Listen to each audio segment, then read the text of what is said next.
What is Freddy Krueger's favorite Tex-Mex food?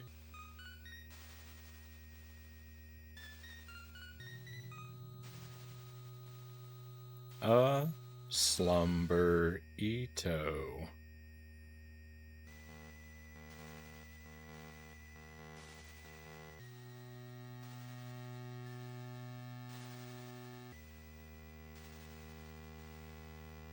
Welcome to the stream, my friends. Happy Thursday.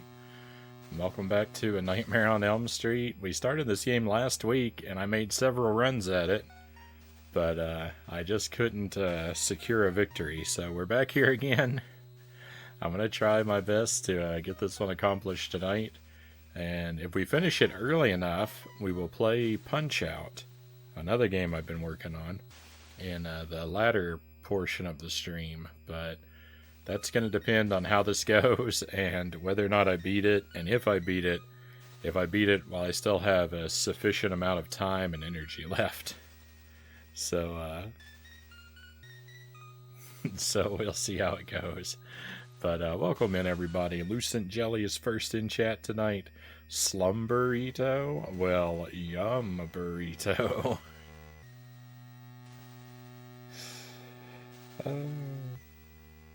There are not many burritos in this world that you would turn down, right, Jelly? You're a big fan. You're a big fan of Tex-Mex. Chozo Brain, welcome in, Chozo. Good to have you here. You're just in time. We're just getting rolling. It's about to dive into the first run any moment now. A little bit of bad weather outside tonight. I don't think it will affect the stream, but if the stream cuts off, it's because of the storm. So if I suddenly disappear, that's why. It's not a really bad one, but it's kind of rainy. It was yucky to take the dog out for his restroom break earlier. Hopefully it'll clear up before his next before the next time I take him out. How you guys doing? Doing well, Chozo. Thank you. I hope you're doing all right. Hope things are well on your end. I'm a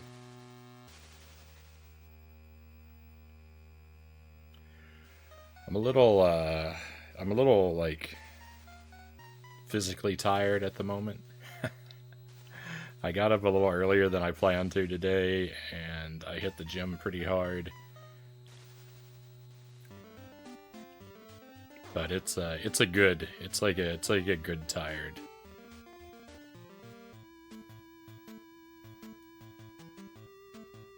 No, Zergling's 200. I mean, there's still plenty of time as long as the stream doesn't die out. You don't have to be at the start of a stream to keep your streak alive. You just have to show up sometime during it. Uncle Muscles, welcome in.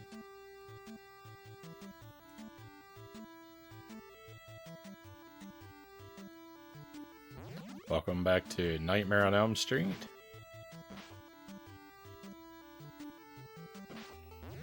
A kinda cool, but also frustratingly difficult game this is. I think I've pretty much learned everything I need to know to beat it.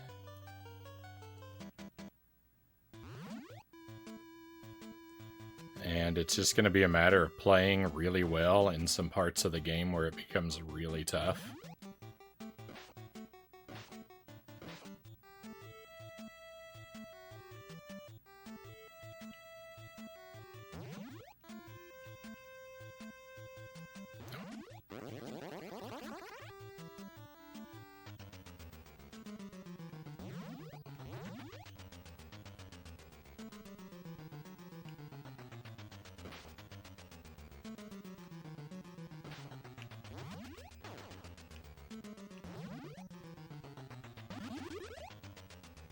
I'm playing a bit too carelessly. You have a real finite amount of, like, health because of the way that lives and health and stuff work. It's not really, I don't think there's really an opportunity to refill lost health.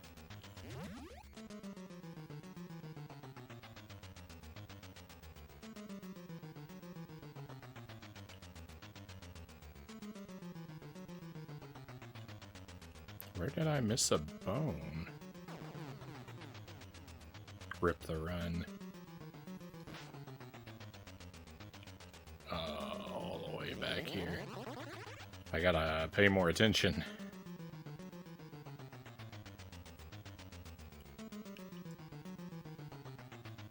That was a big mistake on my part.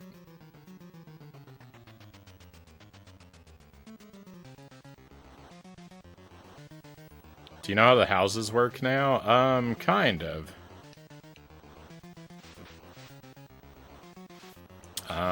So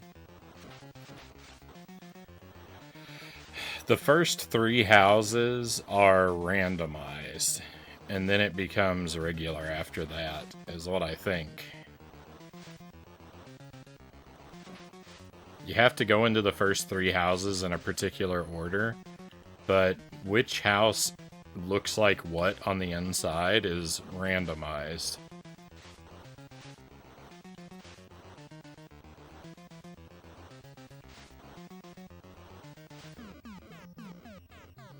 And then after that, it becomes regular for the rest of the run, I think. Hey, man, still welcome in.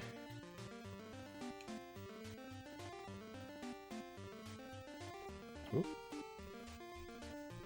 Let me get somewhere safe real quick. It took me an hour just to figure out how to go inside the houses in this game.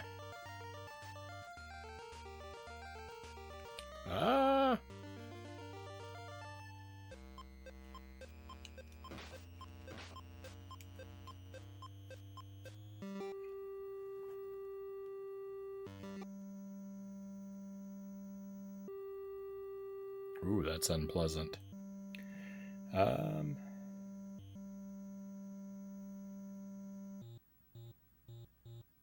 stuck on the final level of this game still. I don't know when I'll go back to try and beat it. Really want to play this Diablo-style Lord of the Rings game on Game Boy Advance. I haven't checked out any of those. Hopefully it's a good time. I'm not actually familiar with Diablo either. This is a good one. Played it during my birthday. What do those say? RA Retrothon. Right on.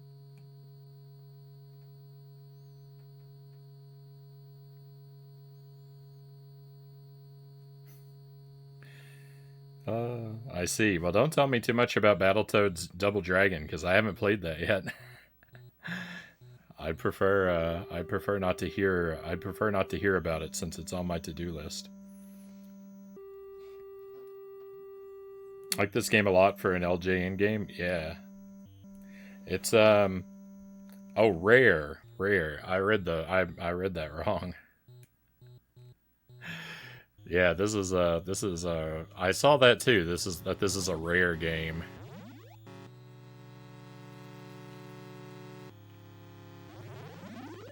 Pretty wild.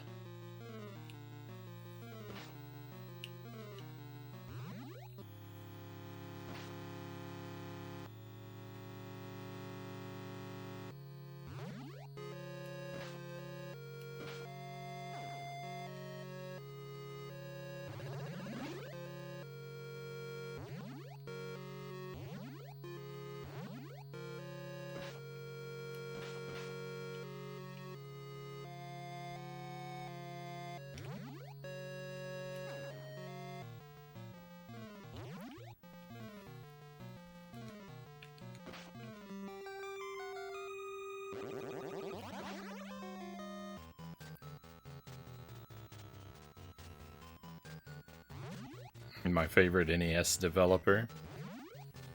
I don't think I've played a whole lot of their. I don't think I've played a whole lot of their catalog on NES. I like Rare's Nintendo 64 stuff a lot, though.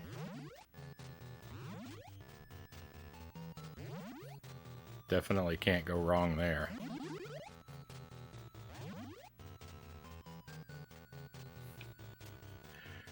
I'm not crazy about Jet Force Gemini. If I'm being completely forthright. Jet Force Gemini is kind of a frustrating game, but it's almost really good.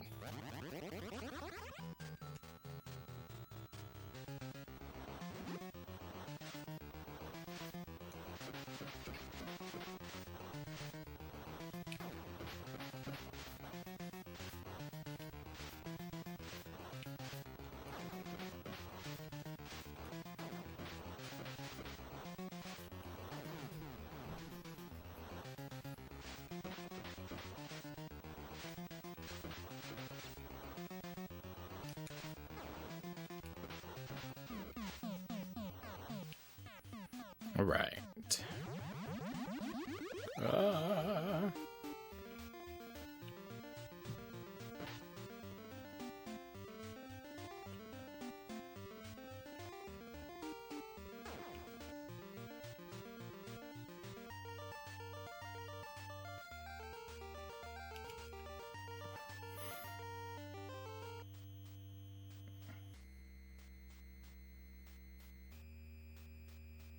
You weren't a fan of their output? You weren't much of a fan of their output after the NES?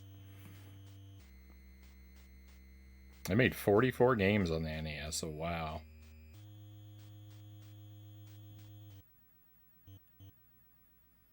One of the few British devs that hit it good on the NES and wasn't stuck to home computers, Chozo says. PS1 ported Diablo is good if you ever want to play it. It's an isometric RPG. Yeah. Similar to Light Crusader. So I don't know Light Crusader. Isometric and RPG are like two things that like I really don't like though. I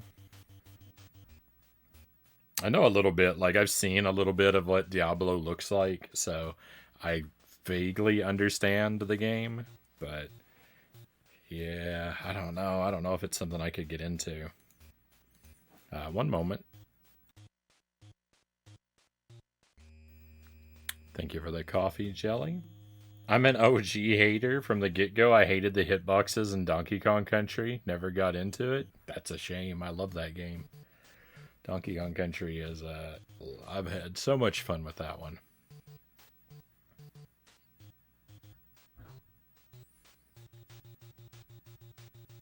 I'm sort of the same. Don't care much for their N64 titles outside of Banjo-Kazooie and GoldenEye. Yeah, I guess so I've played the Banjo games, I played Perfect Dark, and I played Jet Force Gemini. That might be the only rare games I played on the N64. I didn't really play GoldenEye. A little bit. But not, I've never been all the way through it or anything. So there could be a lot that I don't like out there.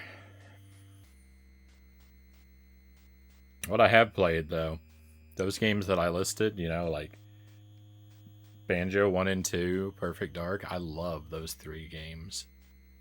And Jet Force Gemini, like I said, I don't really like.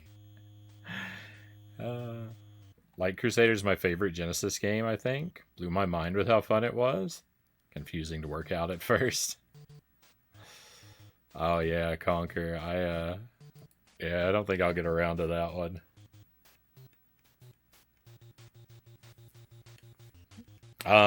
Whisper me the link, Mansta, and I can share it for you. Otherwise, it'll be gobbled up. But yeah, if you want to whisper it to me, I can. I'll share it for you. That sounds cool.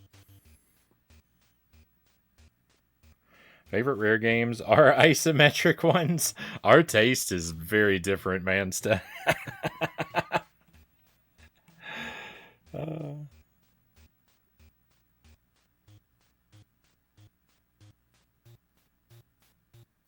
44 plus 2 Sesame Street variants plus Taboo, which doesn't count as a game.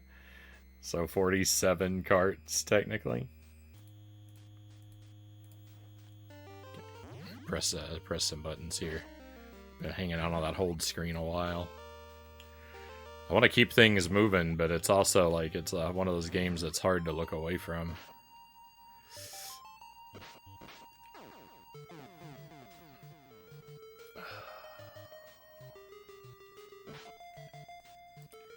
I don't like that the bookshelves look like platforms.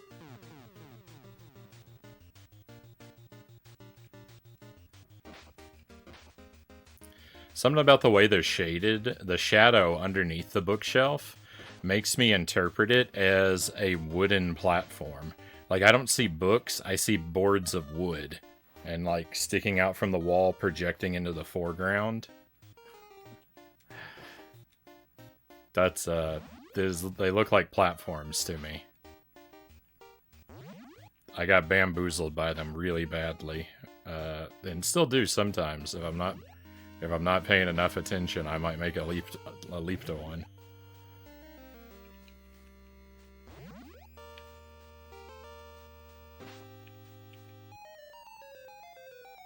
Oh yeah, sleepy time. Yeah, the respawning enemies are rough too. They make it really tough to get out of some of these situations, like that platform I was stuck on down there.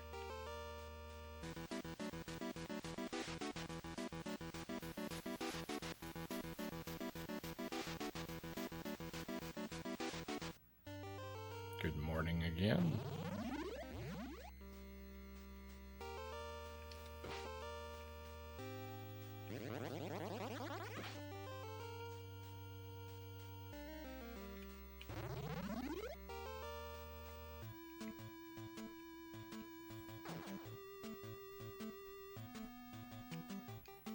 The movement in the game feels pretty good, though. I kind of like the mechanic of collecting the bones.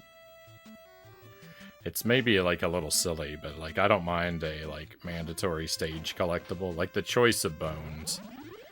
Like, I get how they came up with it, but it still doesn't make it not a little silly.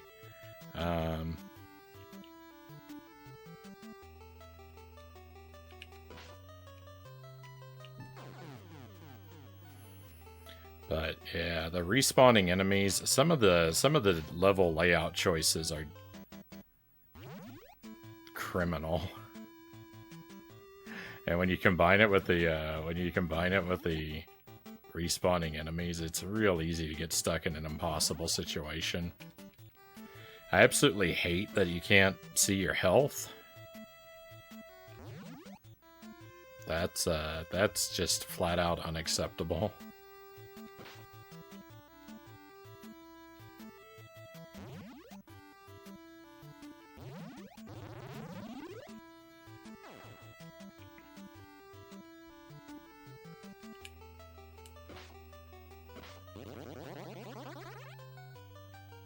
That boss rush at the end is also pretty brutal.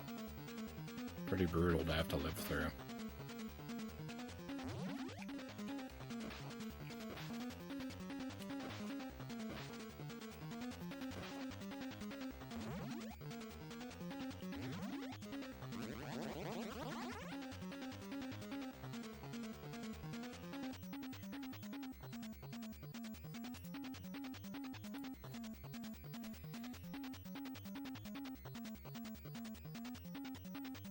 I gave Fester's Quest a go. I got to north of the start.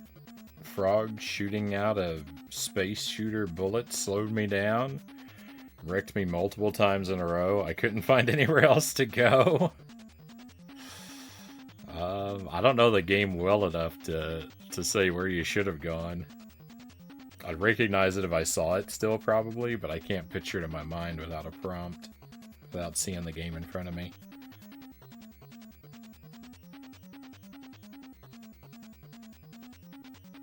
Could have counted the Sesame Street games as 1, 2, or 3, as it was 3 cards. It was my 44th birthday, so I was fudging the numbers a little bit to like it line up to 44. Ah, I see. Fair enough.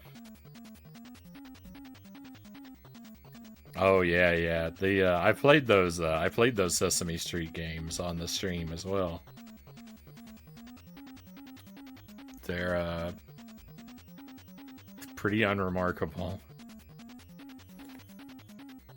Rare games on the NES almost always had really good controls, pretty good graphics, and banging music. Thank you, Dave Wise. That's why I love Rare on the NES, Manster says. Yeah, the health thing is really annoying.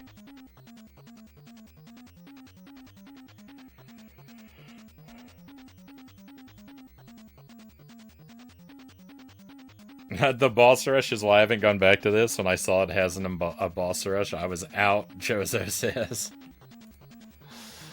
Yeah, some of the bones do a real good job of blending into the background.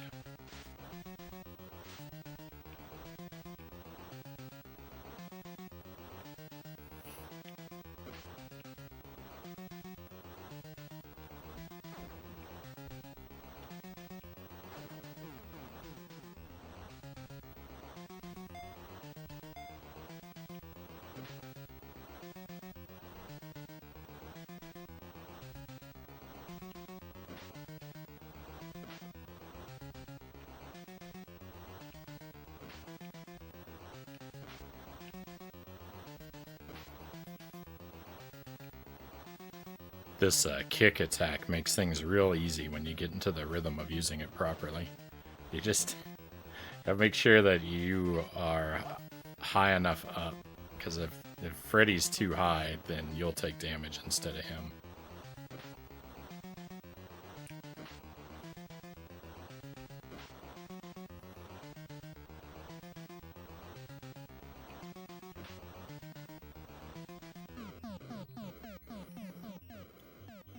I actually did a pretty bad job with some of those jumps, but it still worked out.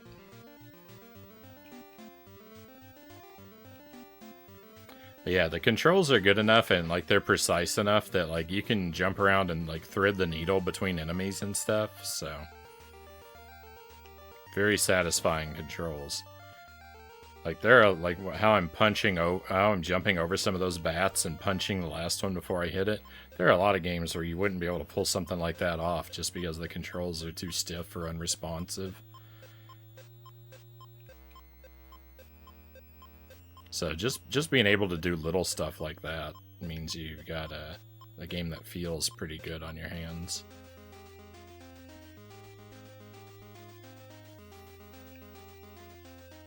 The enemy respawn, though, and the knockback are really brutal.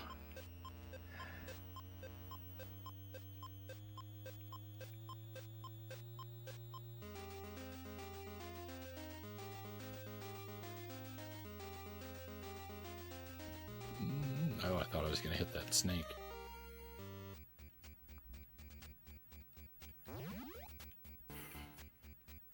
And I don't like that you have to press up and select to go in a door. It's like they knew I was going to be playing without reading the manual and purposely made the door entry as obtuse as possible. There's no reason for it to be a complicated button input like that.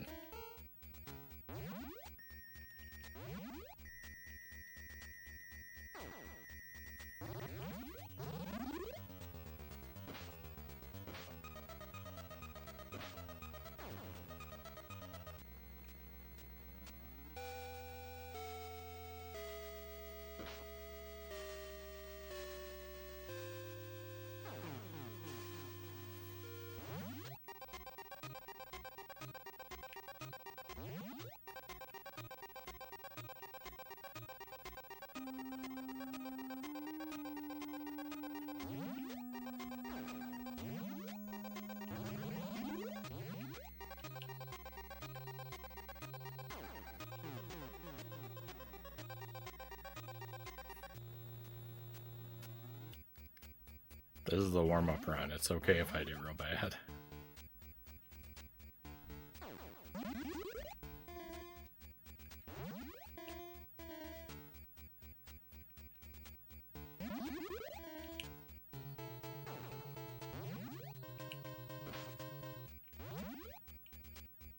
Okay, I think I already remember where the last one is. Is that gonna...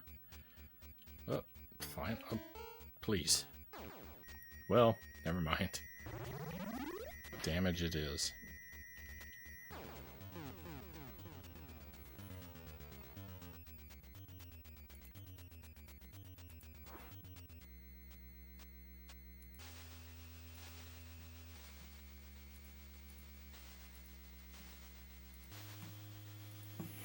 Hey, sweet, welcome in.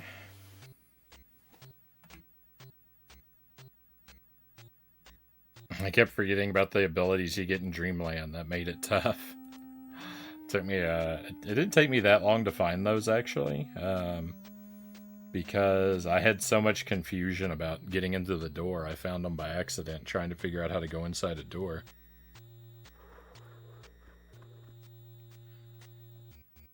Bestiary, welcome in. Thank you for the raid. Always a pleasure. I hope Pikmin 2 treated you well tonight.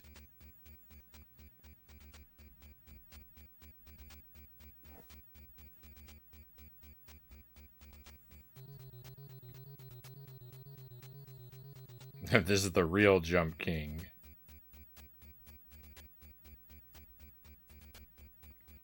He wouldn't even guess that. Oh, the button, the door input. Yeah.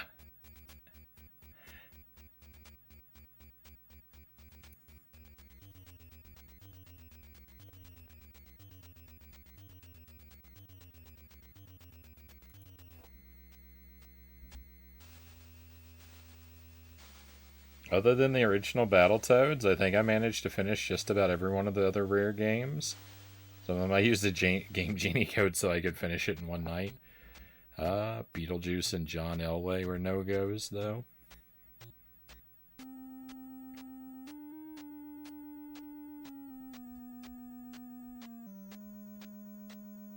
I had no excuse for forgetting it. I was reading the manuals. Oh, well.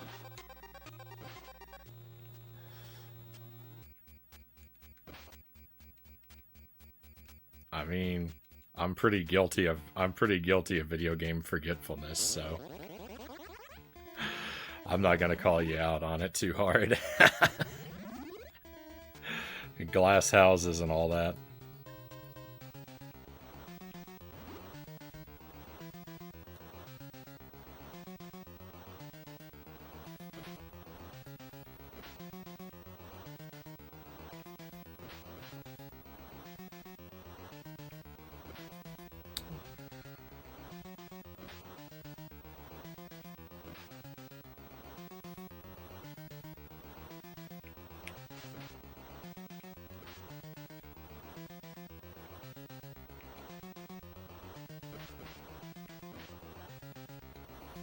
Trying to be extra careful because the last time I fought this bat, I did so stunningly terrible that I'm still haunted by it.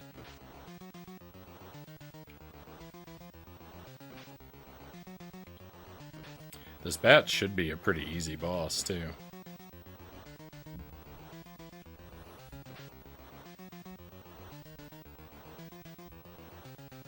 It should be, and yet...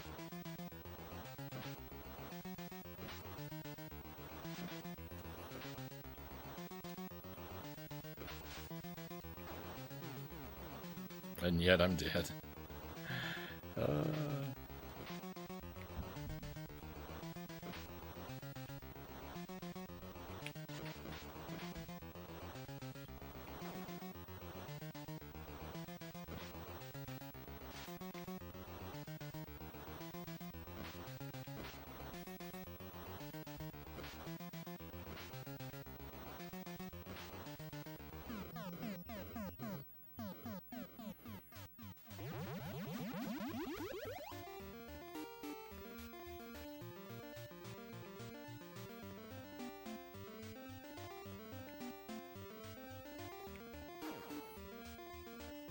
I did have to fight a couple of the bosses before I figured out the costumes, but only the first two, I think.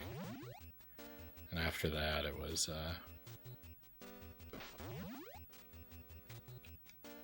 after that the costumes were a regular part of my life.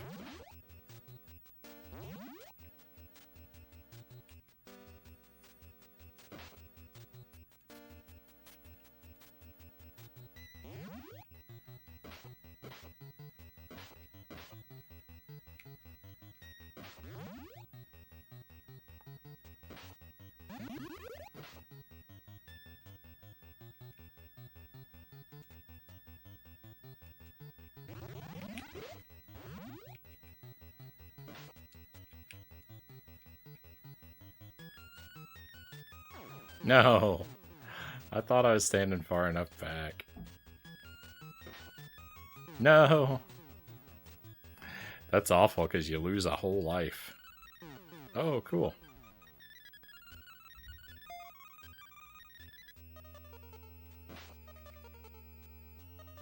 And it's gonna drop a zombie on my head.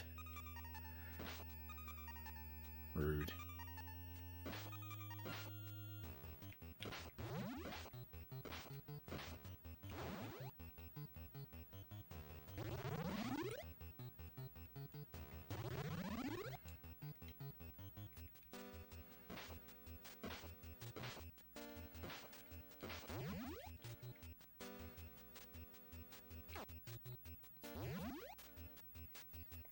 Rude.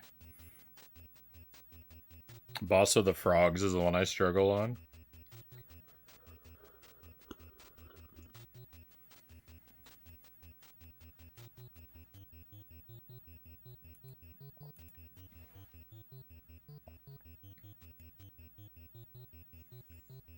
For most games, I'd play until 1 or 2 game overs. If I couldn't figure something out, I'd try to bring up the PDF of the manual and read through it. Going more informed, hopefully. There's a number of times where I thought of you when there was something in the manual that was not explained in the game.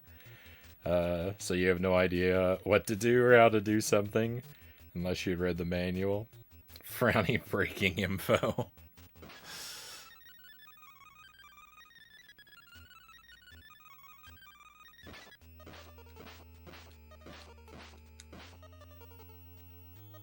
I will sometimes resort to a manual, but yeah, I've got to be stuck for like, I don't know, 5 or 6 hours before I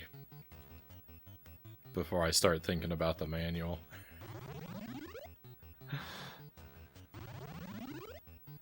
Because I really like when something's impossible to figure out, and then I end up figuring it out anyway.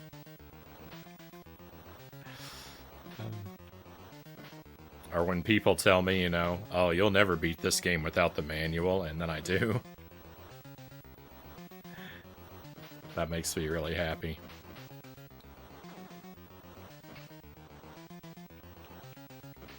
I just have to be willing to have a lot of hours of no fun. And usually, you know, I'm down for it.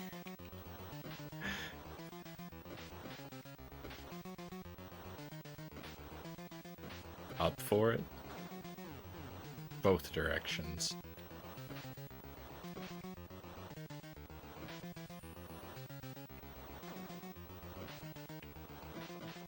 That sounds like a bad time. Schedule it on my calendar.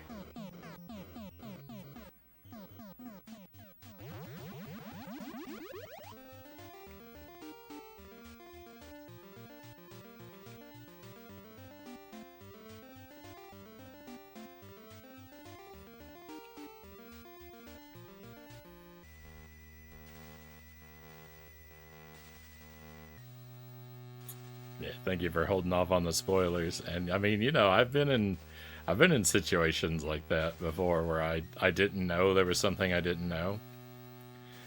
Chrysalis was a good one. I got stuck in Chrysalis for a long time because I didn't know that I could jump.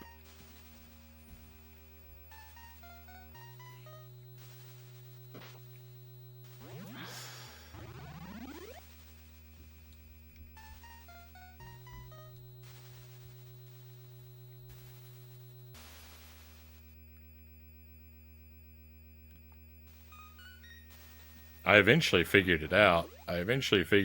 Without looking it up. It's really complicated, though, because, like, you have to unequip. Like, it's not as simple as just being able to jump, but you have to unequip and actively equip a different item, and it took a long time to figure out.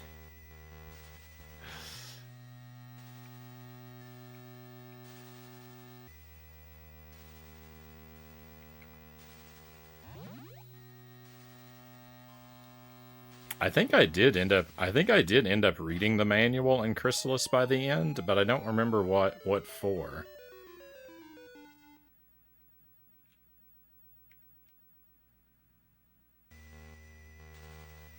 I don't think I read the whole thing, but I think I flipped through it toward the end for some reason to see if something was there. I'd have to. I mean, I don't know. The VOD's out there. I'm not curious enough to go scrubbing through it to figure it out, though.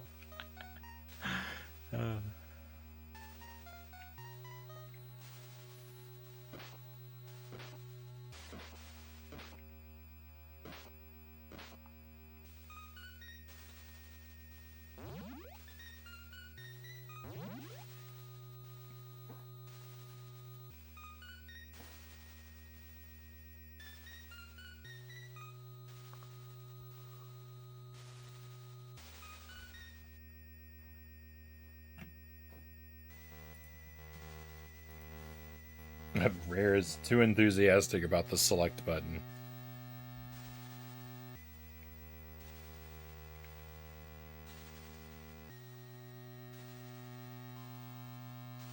Hey, Zergling, welcome in.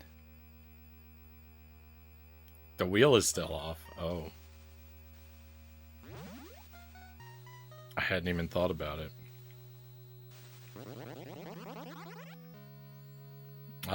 We can maybe turn the wheel back on. Let me complete this run first, though.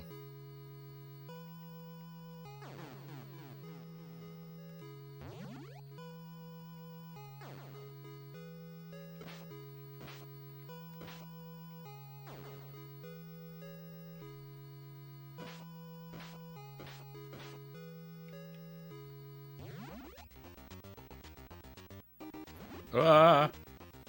Freddy's super fast. Why are you so fast, man?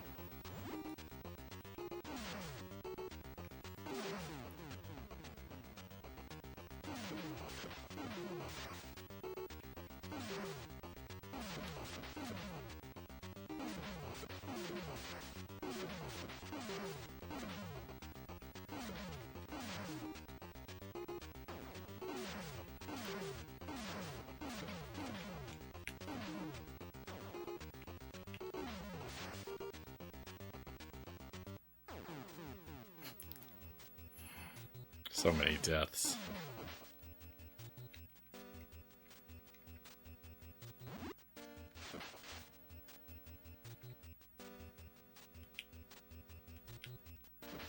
I always forget that I can use the characters outside of the boss fights.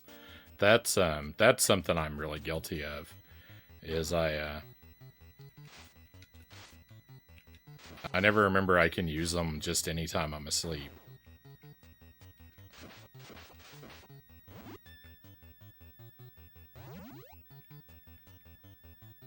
I'm real good about remembering them for the boss, but nothing else.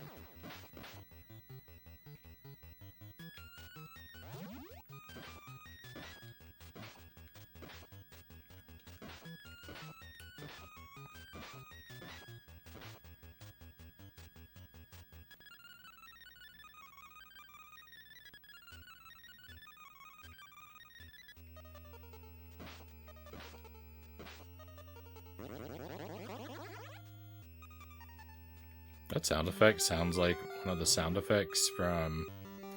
It sounds like one of the characters talking in Star Fox.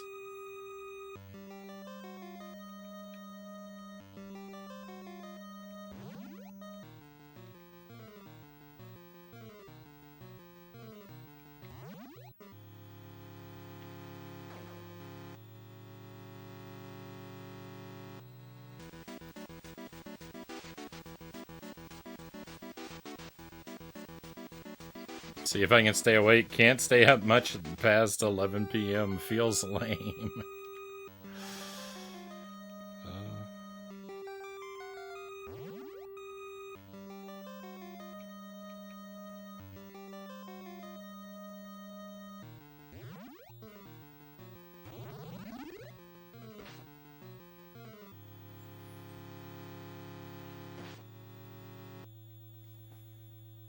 I may have had unlimited continues turned on to beat this, Manster says.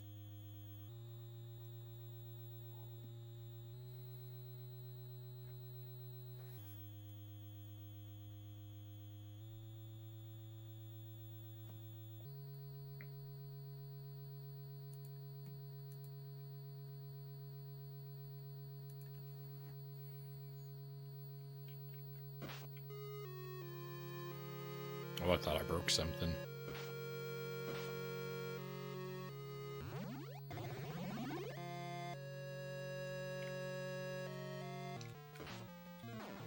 No!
Oh, too many rooms. Alright, I believe this is my last continue.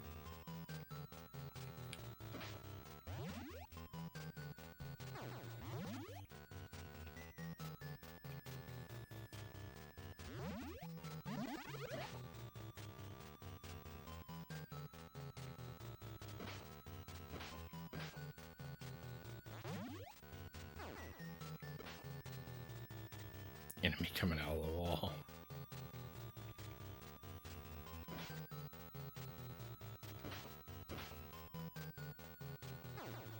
God, please.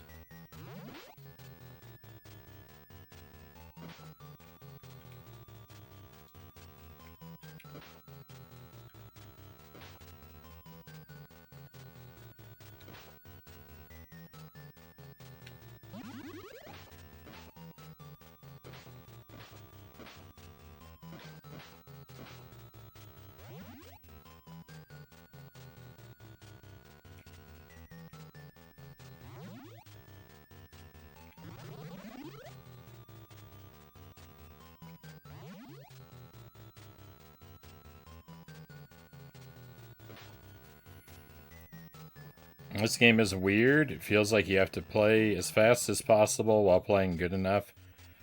Feels fun to do so until that final level. It gets rough. Yeah, the knockback. The knockback.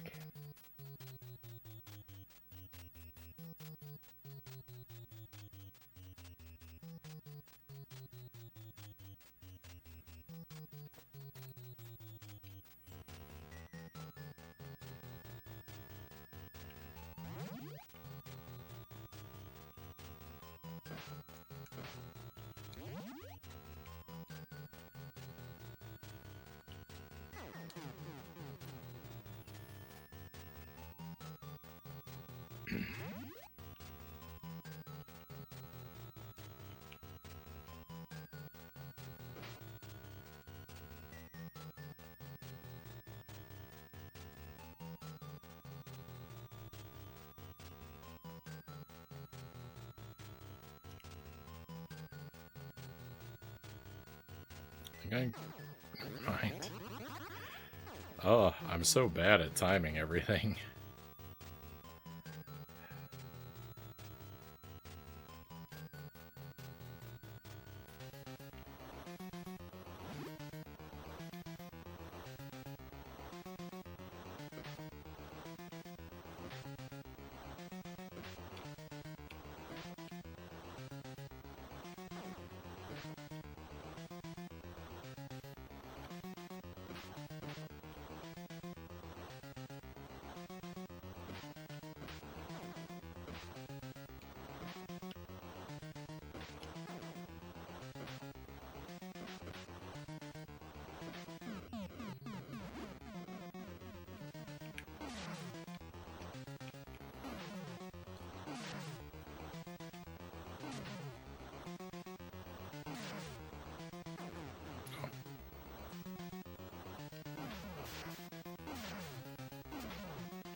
Don't hit me.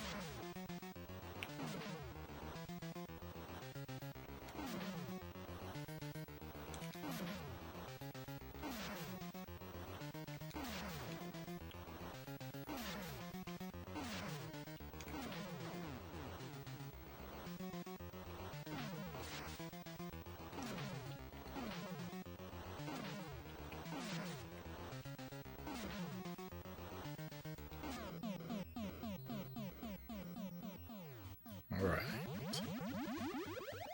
Last level, no resources.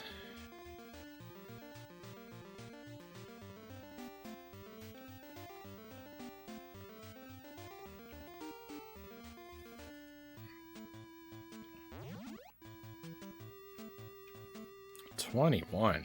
21 bones to collect. It's outrageous.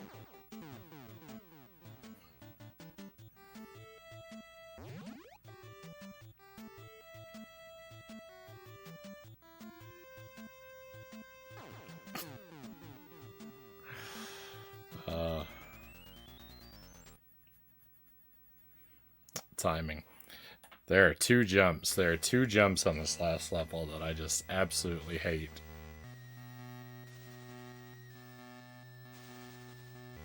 Actually, kind of three. Kind of three.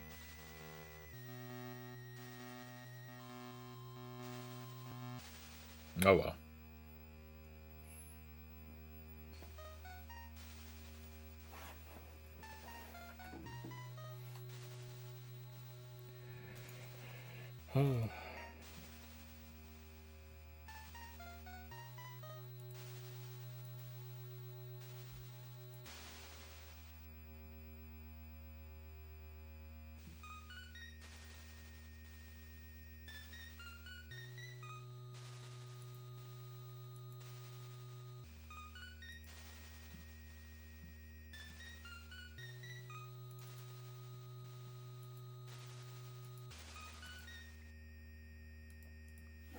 Alright, we can give that a spin.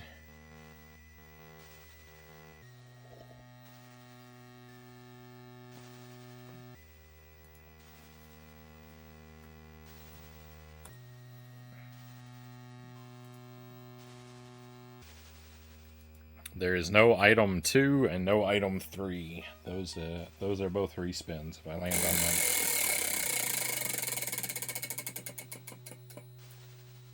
Number 5. Citrus Mango Ghost Pepper Sauce. Alright. That one's not bad at all.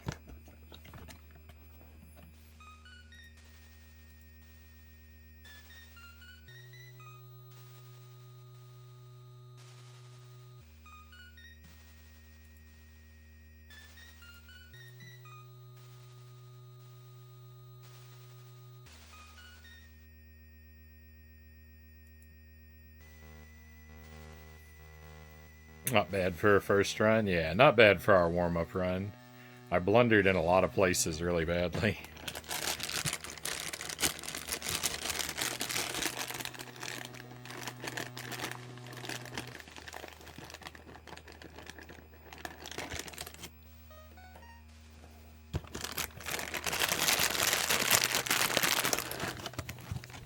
Thank you for the recommendation, Chozo.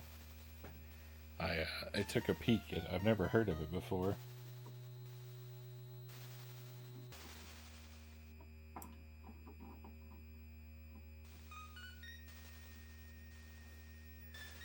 But maybe I'll look into it.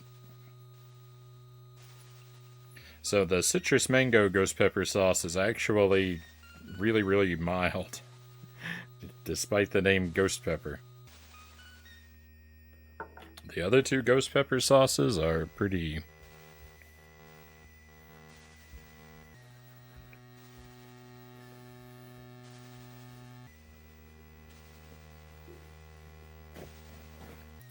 brutal. I need to get a paper towel. I couldn't focus on both activities at the same time.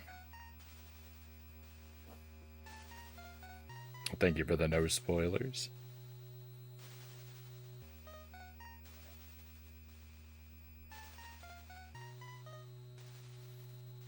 Uh-oh, I'm already spilling it. This is no good.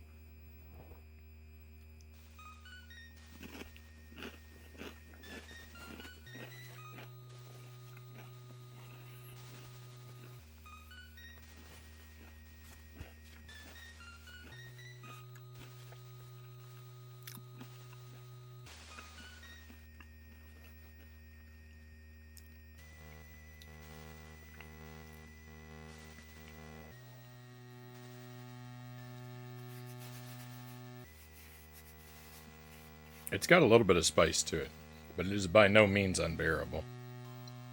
It's very, very pleasant. This citrus mango ghost pepper sauce.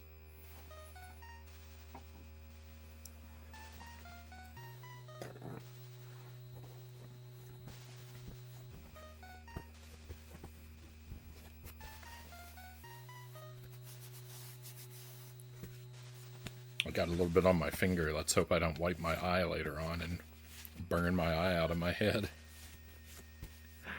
I'm virtually guaranteed to do that.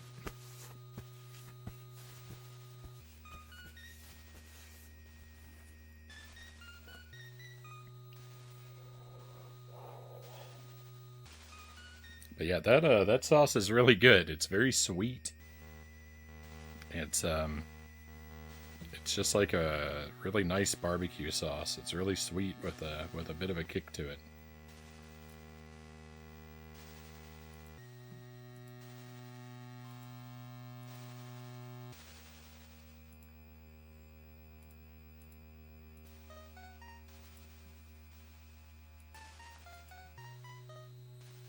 Your ghost pepper gets scary. I'll stick to jalapenos and Tabasco sauce. So, yeah, the citrus mango ghost pepper sauce is not scary at all. The peach ghost pepper sauce is deadly.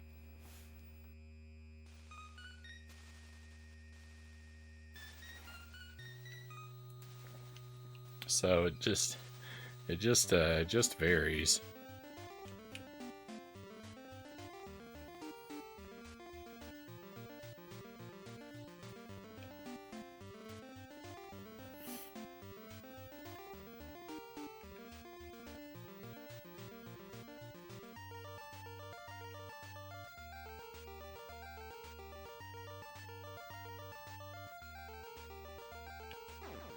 Aw. Well, bad time to scratch my forehead.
Too many enemies.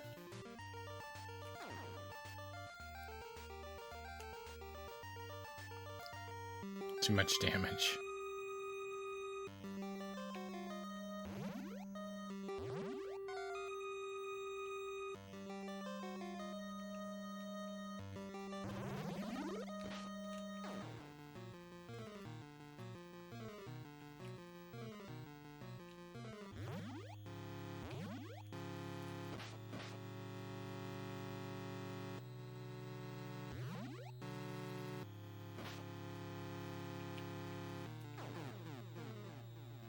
Rip.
I'm getting destroyed. I'm so bad at this fight. I'm so bad at this fight. Just can't handle those frogs. Ah!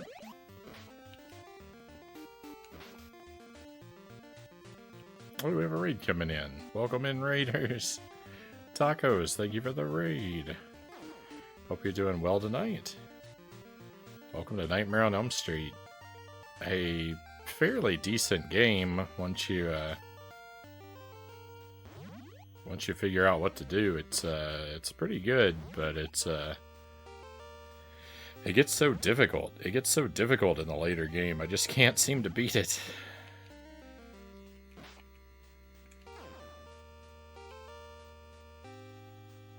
Hope you had a great stream tonight. It says Wario Land 3. I hope that was treating you well. I'm a big Wario fan. I actually don't like Wario Land 3 as much. But I think that I'm in the minority on that opinion.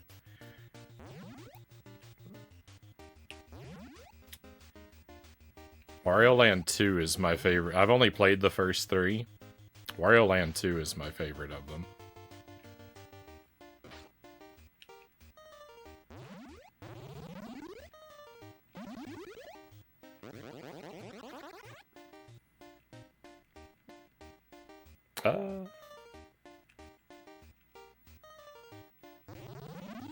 Procianova, welcome in. Thank you for coming along. No, I've only played Wario 1, 2, and 3. I haven't done the Virtual Boy one. I own it, but I haven't ever played it yet. Other than just testing the cart to make sure it worked, which was not a substantial amount. But I'd like to. I'd like to do them all. The Virtual Boy one I'll have to emulate somehow for the stream because I don't have video out on the Virtual Boy.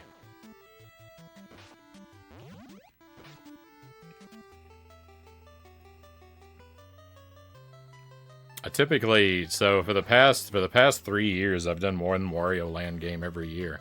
So I'm up to 4. I should do 4 sometime before the end of the year. But we'll see if I can make it happen. I've got a lot of stuff going on lately.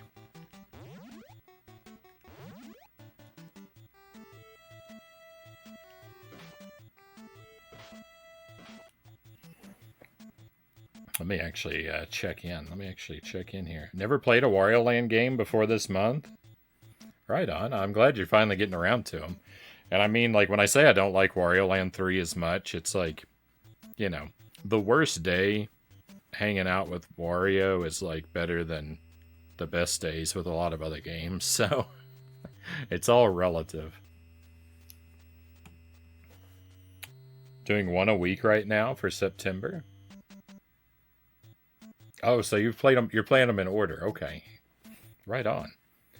2 is good until the final boss when I wanted to rip every last hair out of my head. 4 is next week for you. I hope you like it. I've heard 4 is really good. The Virtual Boy Wario is actually pretty good. Yeah, people have told me it's a shame that it's trapped on the Virtual Boy. No, when will you do Wario Land 4? I want to do it this year, Chozo, but I didn't get around to it yet. I thought we'd do it in the summertime, but summer's already come and gone.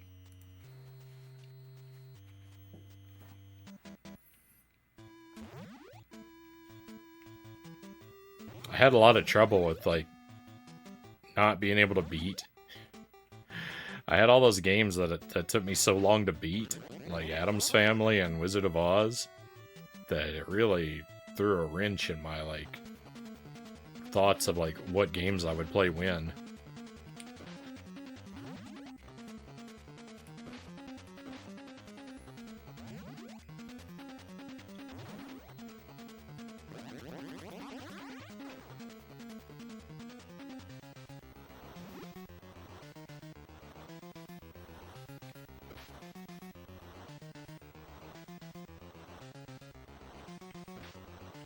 Wario Land 1, but red. Yeah, I mean, it would be the same problem, though. If I played it on the 3DS, there'd be no way to do it on the stream. Like, my concern isn't that I don't want to play it on the Virtual Boy. I'd love to, but Virtual Boy doesn't have... I can't capture it. And I can't capture a 3DS either. I don't have a modded 3DS. So I'd have to play it without the 3D effects, which is fine, because I usually turn those off anyway on the 3DS.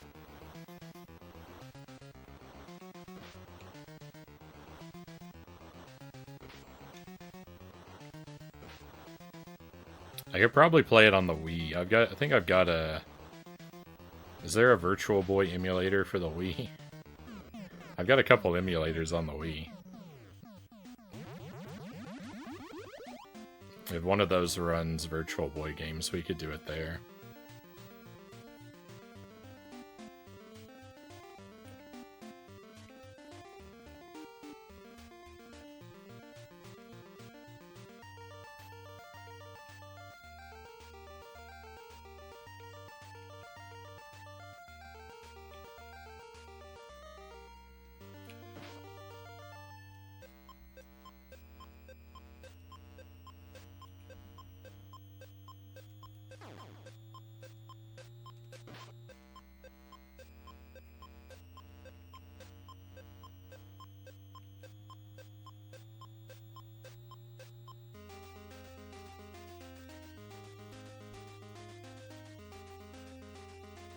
I run all the way to the other side of the map for the next level.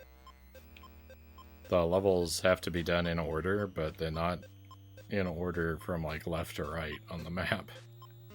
There's a particular order you're locked into, so I run all the way to the end for the next level.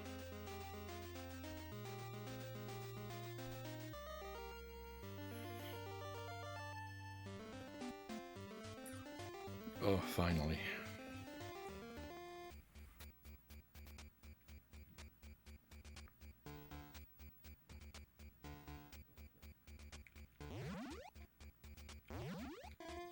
Oh yeah, I'm sure it can be done on PC.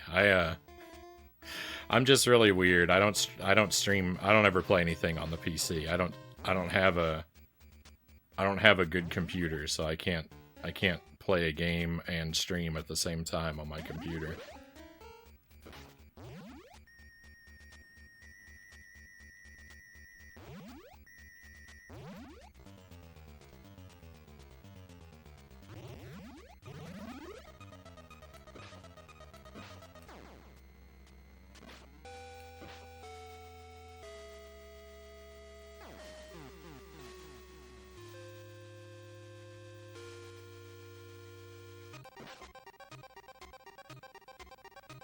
It's alright though. It's that's still a long way off for me to that's still a long way off for me to get to. I got plenty of time to figure it out.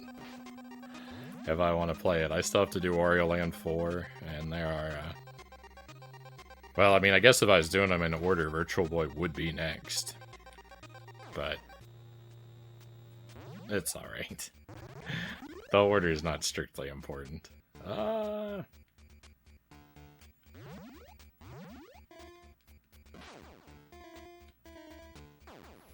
I don't know why that I can't.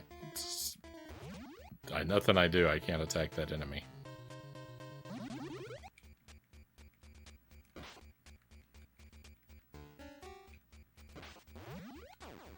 See, I told you. I don't know what's wrong with me. I can't attack that enemy at all.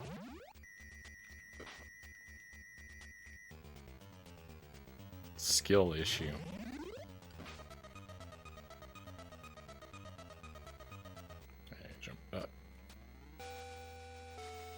Maybe jump from up there, not just walk off. Oh, yuck.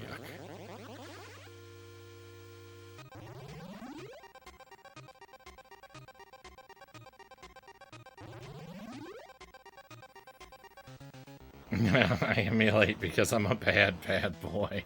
I don't have anything against emulation. I just,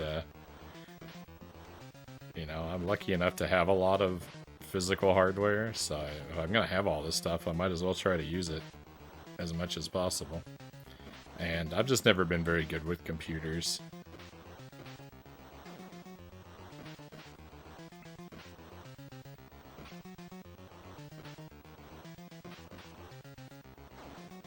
I really like playing stuff with the old controllers and like the big box TV, so like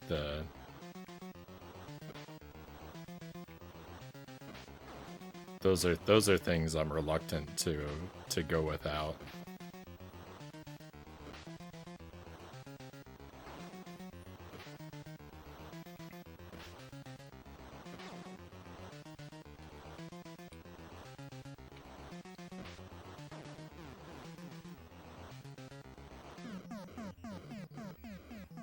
Like I said, I've got a few emulators on the Wii, so when I really, if that's the only way I can make it happen, like I can still do the old box TV thing with the emulators on the Wii.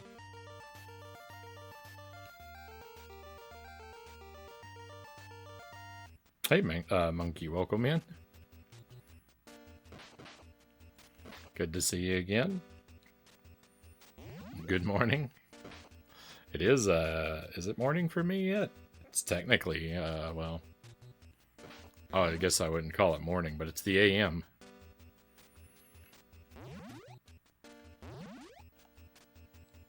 And things are going pretty well. This game's really tough. I've been working on it. I tried it one night last week. Hoping to beat it for the first time. I've had one run already that ended in a game over. This one's going pretty well, though. I haven't made too many mistakes yet.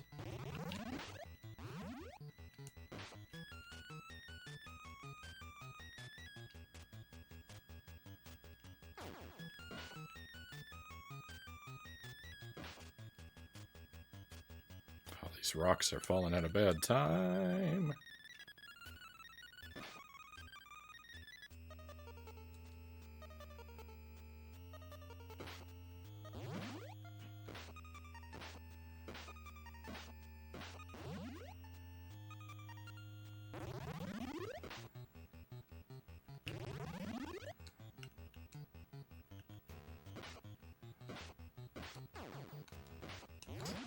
Can't punch fast enough to get rid of them.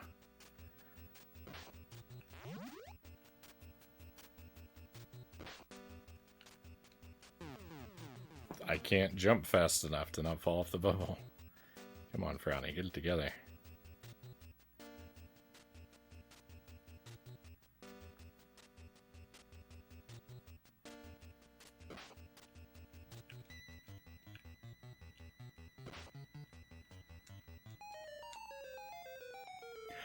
Not an optimal time to fall asleep.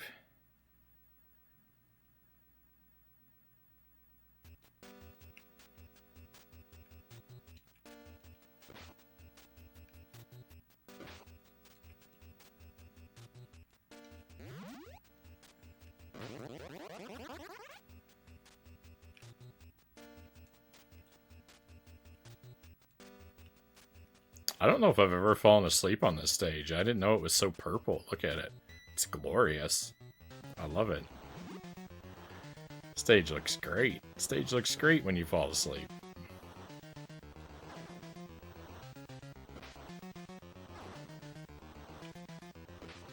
Almost 8:30 here in the morning.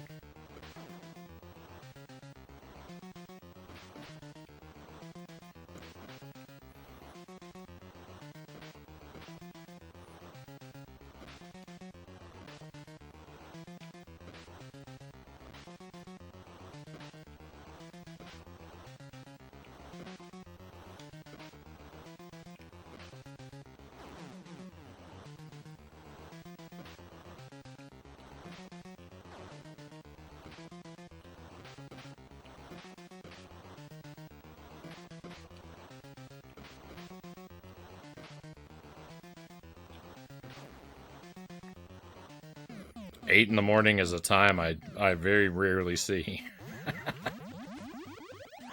Because I'm up so late. I'm up so late. I'm usually dead asleep when 8 in the morning comes.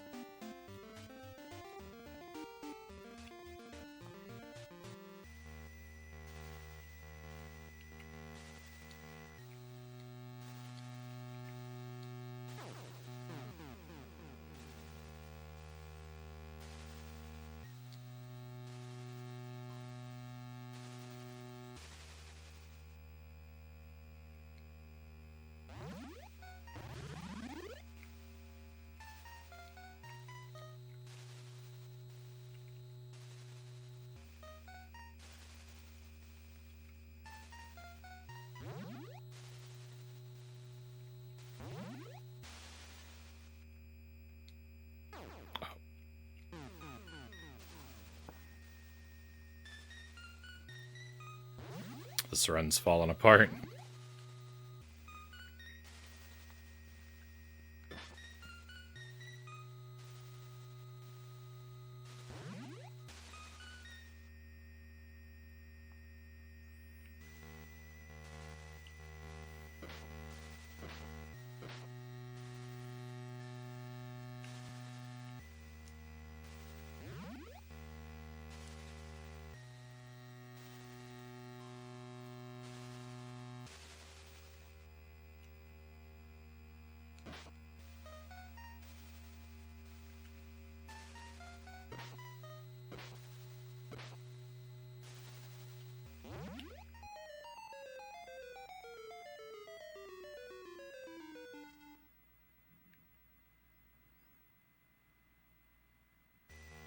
Oh. Don't walk into the spikes, Frownie.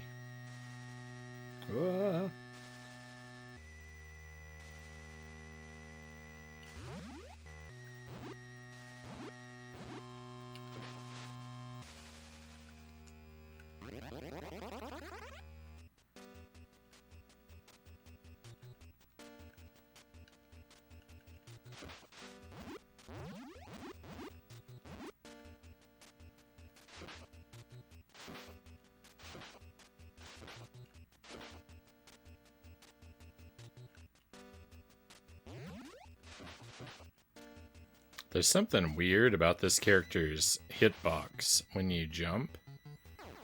That you can't... There are a lot of bones that you can't actually collect if they're up near the top of the screen. Because... I don't know, just because this character doesn't go high. Like, look how I'm not really touching these bricks. I bounced down long before. It's weird, because, like, my collision box is bigger than my collection box. I guess. I don't know.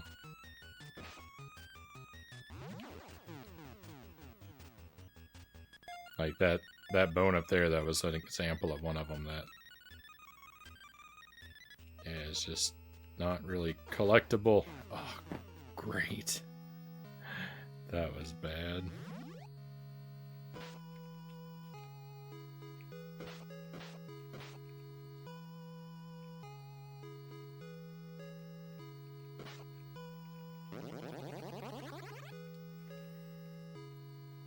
I always forget that there's another room to this building, too. I always forget this room is here.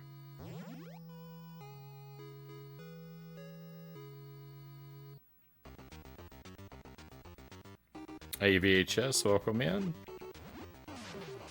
Hope you're well tonight. Thank you for the good luck. I'm gonna need it.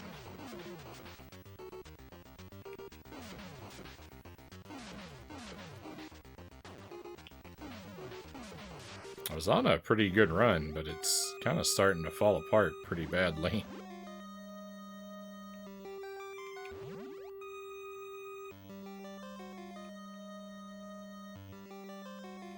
Just a couple careless mistakes and...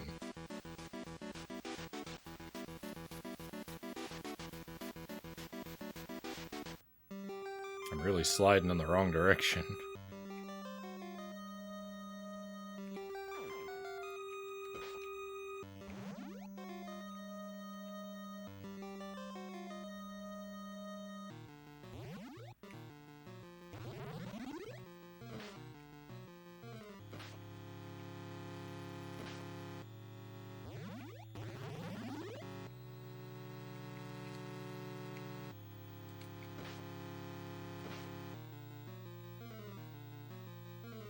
Get me out of here.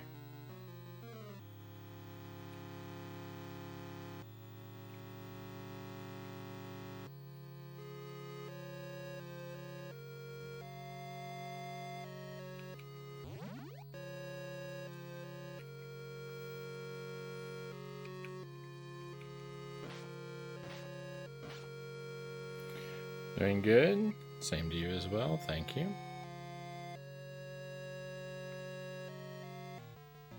Everything's pretty alright on my end. I'm a little tired today from, I woke up a little earlier than I meant to. And I kind of pushed myself pretty hard at the gym today, so I'm physically kind of tired, but in a pretty good way. I think I'm going to sleep very well tonight.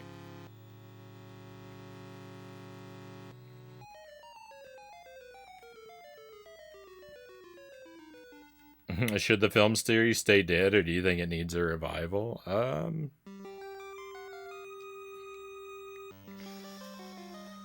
Well...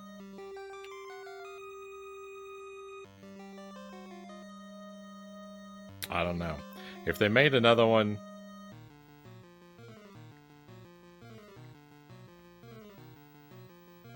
It probably wouldn't be very good.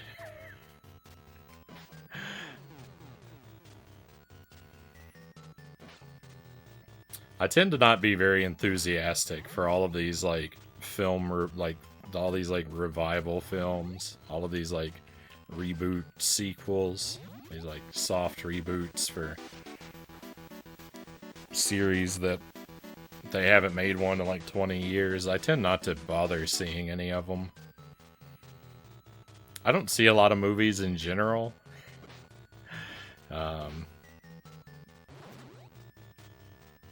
It's pretty rare that I bother to see any new movies, so... It wouldn't hurt me in any way if they did want to make more, but I probably wouldn't really care for it.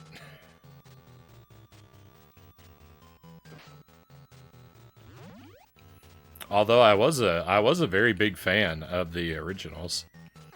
When I was in high school, me and my best friend, we watched them all. We were big fans. We'd make references and inside jokes about the movies to each other all the time.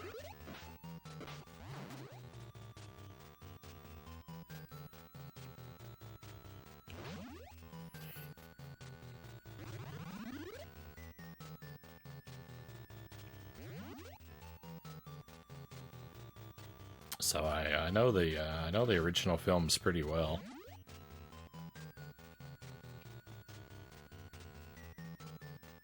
I was really into Freddy and Chucky VHSs. I've seen most of the Chucky movies, Child's Play and Chucky movies. Um, haven't seen all of them, but most of them.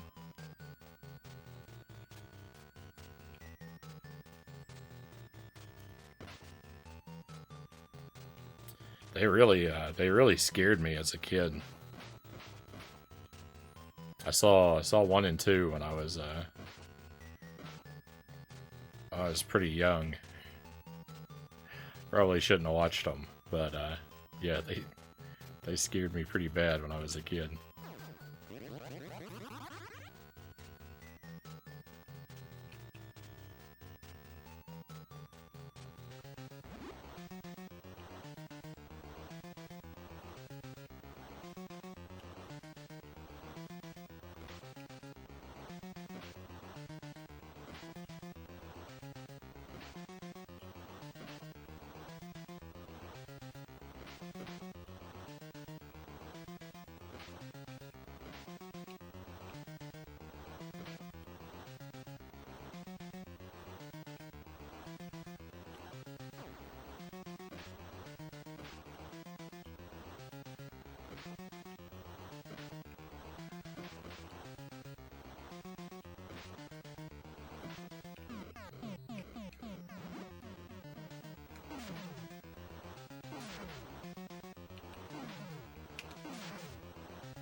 Oh, how did that miss?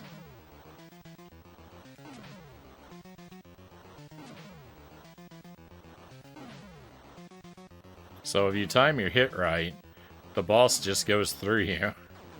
I just learned that. I just learned that.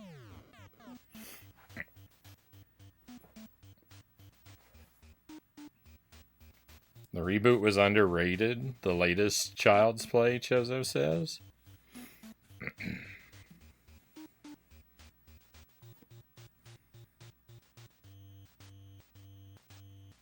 The last few, I don't know if I've seen the most recent one.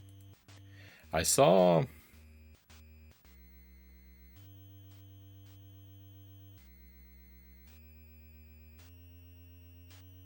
Curse of Chucky. There's Curse of Chucky and Cult of Chucky. Are those the most recent two? I don't know if there's been one since then. I saw the one in the psychiatric hospital, and I saw the one before that one. They're very they're very like they're very clearly made by fans for fans. There's so much like self homage.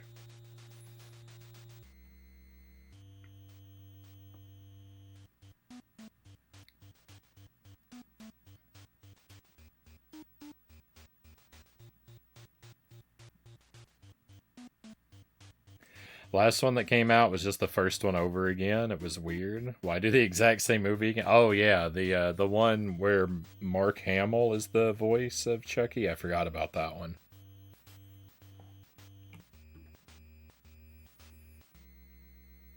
First two are great. 3 is fine. Don't really like 4 and beyond.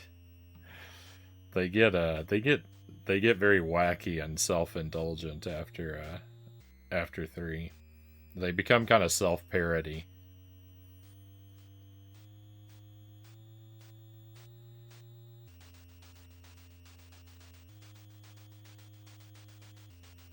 Chucky is the reason I was afraid of dolls for a long time. They still freak me out.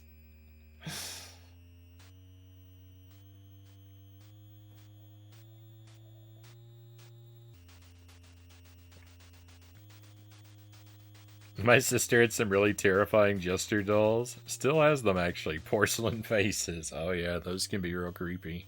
Hey, Game and Fit, welcome in. Yeah, back to this one.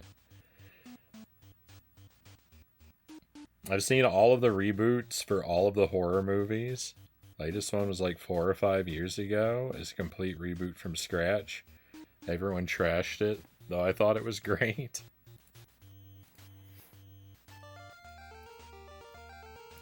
So, I think I saw that one. I don't remember it very well, though. Yeah, I think Jilly and I watched it. I think my response is kind of underwhelmed. Not terrible, not great.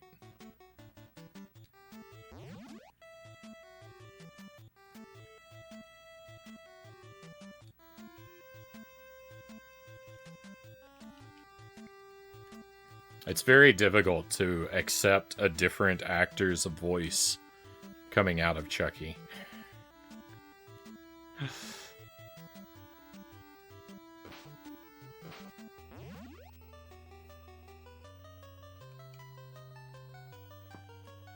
My expectations were really low, so it was good for me.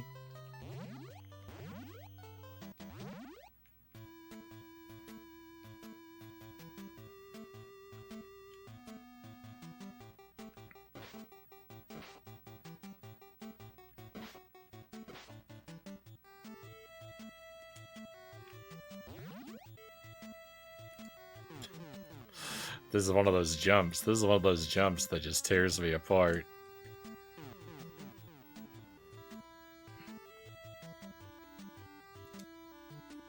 Ugh. I lost fewer lives than usual, so that's not bad. The Ewok movies.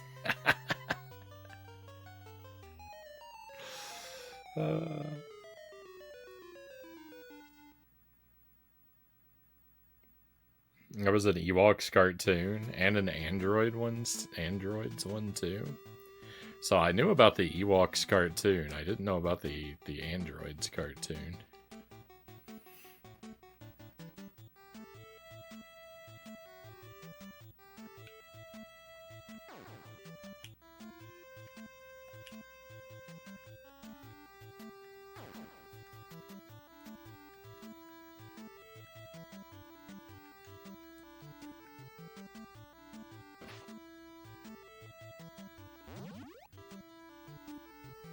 What a horrible night for a Freddy.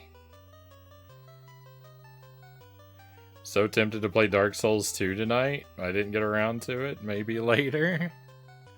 Good luck if you do.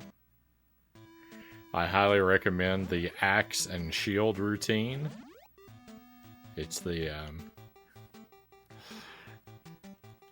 best way to play. It's the best way to play any Dark Souls game.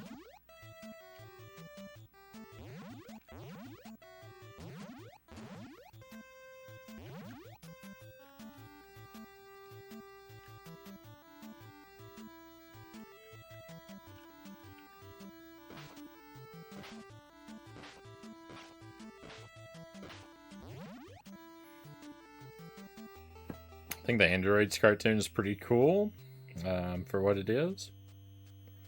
Watched too many horror movies way too young back then. Your parents didn't really care what you were watching. You'll deal with the repercussions later yourself.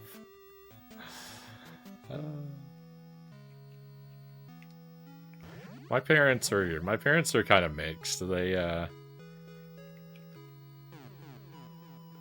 They kept a somewhat close eye on what I watch, but weren't super strict.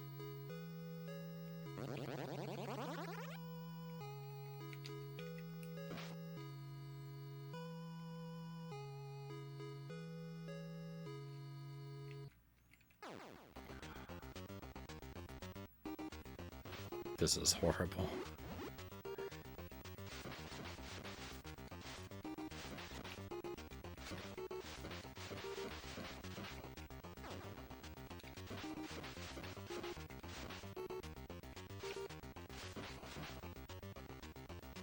This whole situation over here with this respawning ghost, it just becomes unbearable.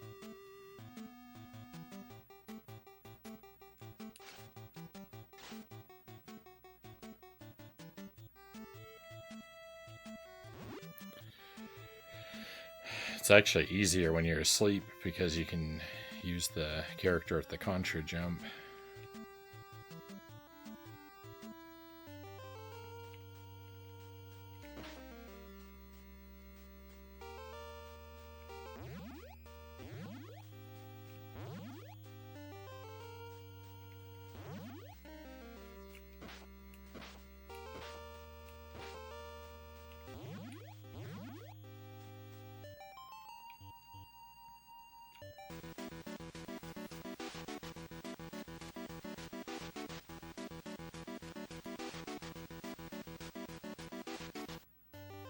Of course it was cold. They're robots, no need for heating.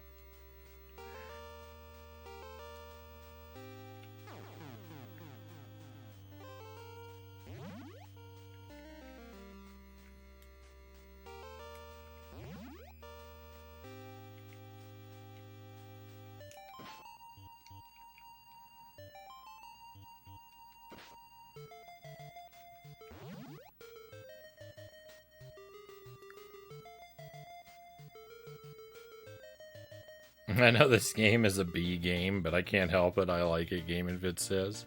Have you played through this one, Game and Fit?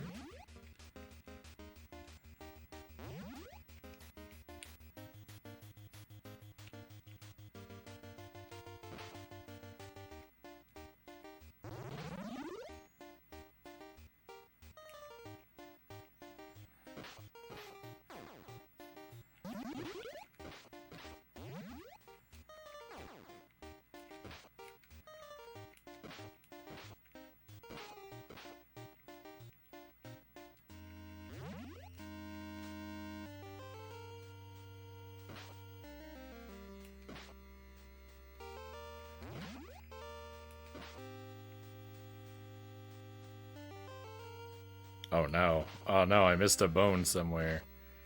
Oh, rip the run. There's no recovery.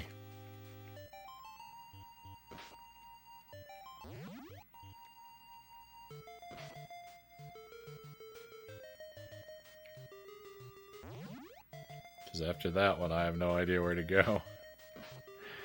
Oh, why?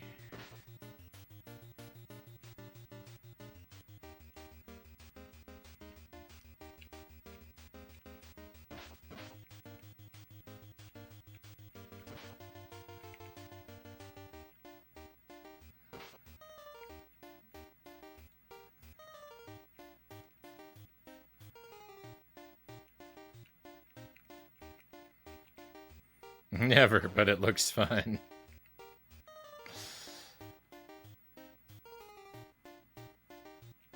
There it is, down there. Oh, I got punished for making that jump.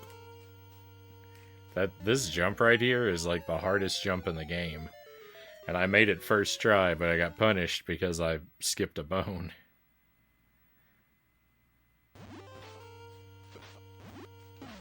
And actually now it's nighttime. Now it's easy. When you change characters, the jumps are real easy. In the daytime, it's the hardest jump in the game.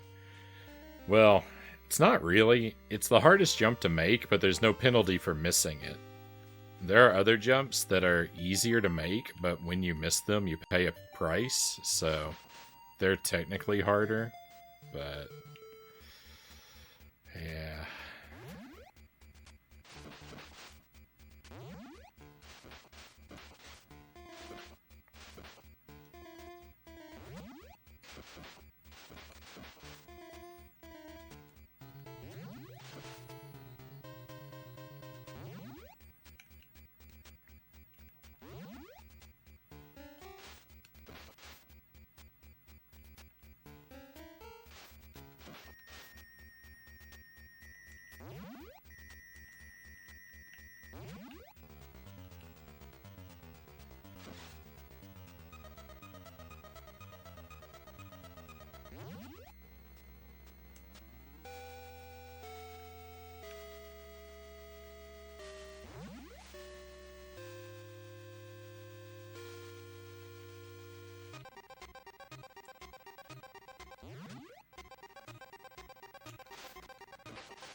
No, Freddy's coming for me.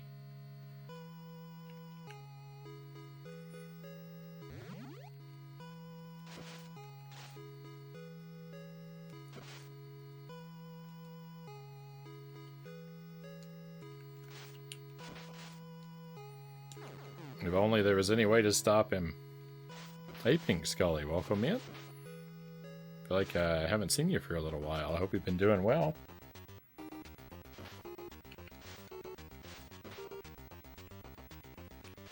Painting my nails.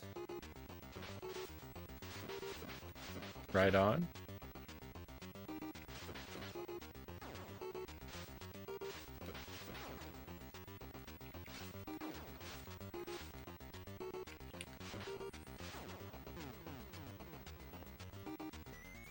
No, that was game over. I actually thought I had another continue left. Major bummer. We made it further than the previous run, but that's still not good. That's really not good.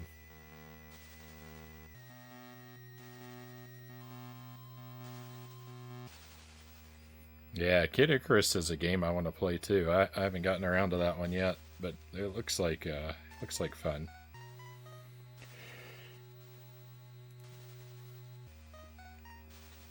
Been trying to think of some games to warm me up to NES titles, thinking it would be better to focus on beating the Mario games first than worry about the harder ones like Contra and Castlevania.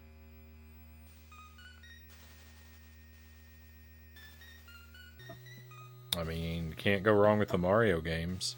Kirby's Adventure is pretty good. Journey to Silius is really good. It's pretty tough, though, Journey to Silius.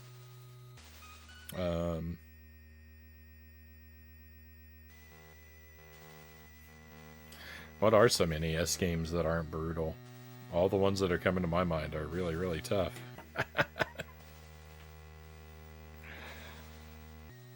Gunsmoke, Battletoads, TMNT 2.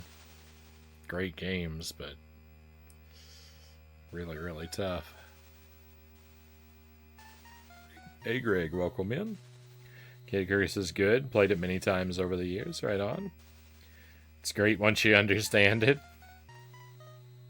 Little Samson is great for newcomers, and Bucky O'Hare, Chozo says. Haven't played either of those.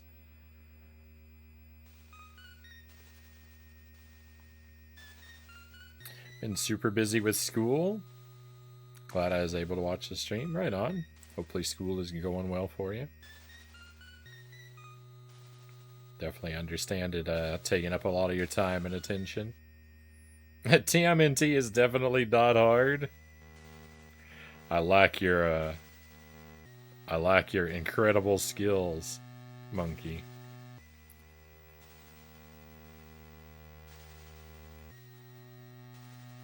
I was wondering about that, Mansta. I was wondering, but I wasn't going to press you for it. Claricinality, welcome in, Claire. Great to see you. Thank you for the resub, too. Very kind. 9 months. 9 months. Right on. Thank you for that. Mario Brothers 3, probably okay for new NES gamers. Yeah, Mario Brothers 3 is a good one.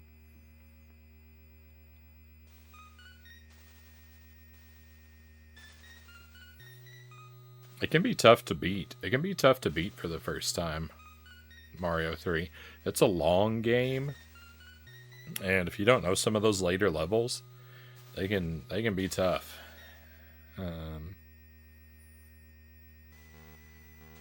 Lord Malachite, welcome in. We got a lot of people coming in. Welcome in.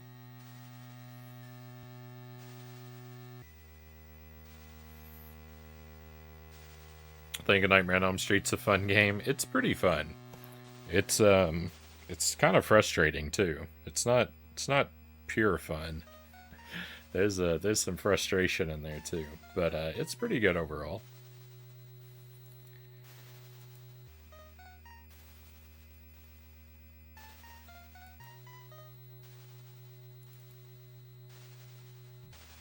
Oh, right on. That's quite the wall of games.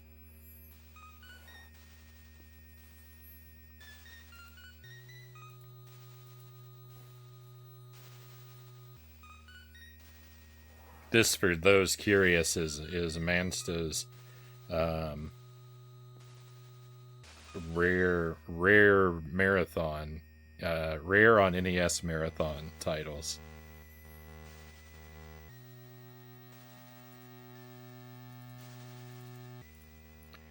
So, which of these have I played? I've played Battletoads, A Nightmare on Elm Street, Wizards and Warriors,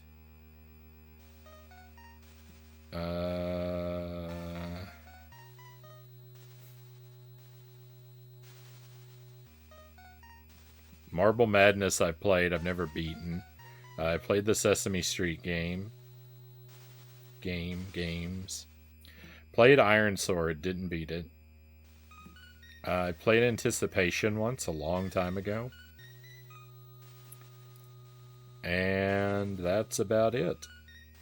Most of these I haven't ever really played.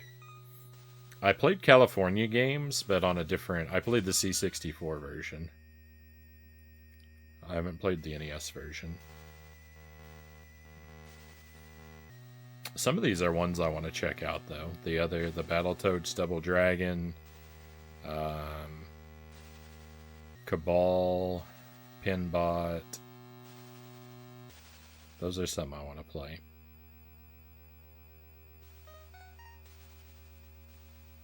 Maybe a few others, too. Those are the ones I'm actively enthusiastic about, though.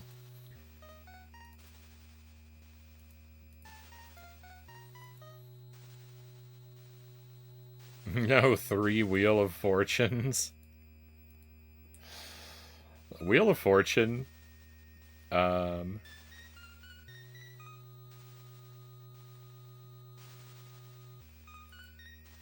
Would be,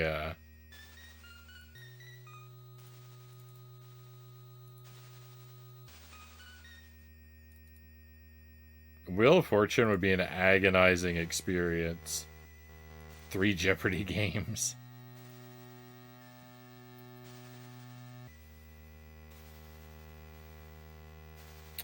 You played C64 growing up, right on. Yeah, everyone had pirated C64 games. No one paid for C64 software. Every piece of software released on the C64 sold exactly 1 copy. And that was it. One guy bought the first copy, and then everyone else from then on just had copies of that one guy's copy. No one paid for software on the C64.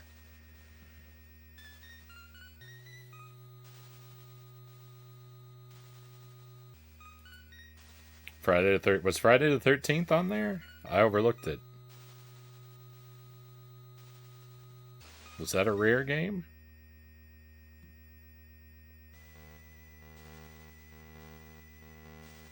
I don't see that one on there. My visual comprehension is not necessarily powerful, though.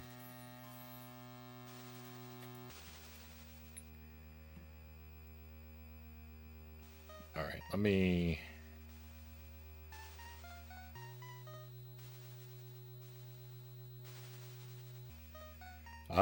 Kirby sounds like a good time too. I hear Bubble Bobble is pretty easy. I've never played Bubble Bobble. Kirby's easy. Also Felix the Cat.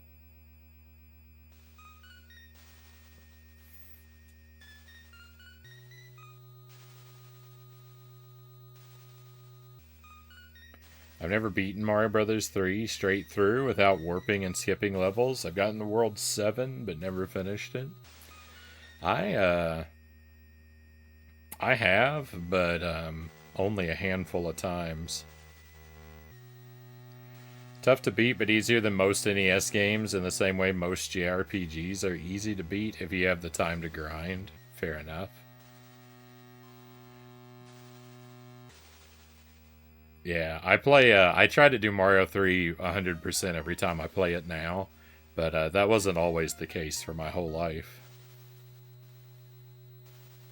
Rare is in the company, Greg.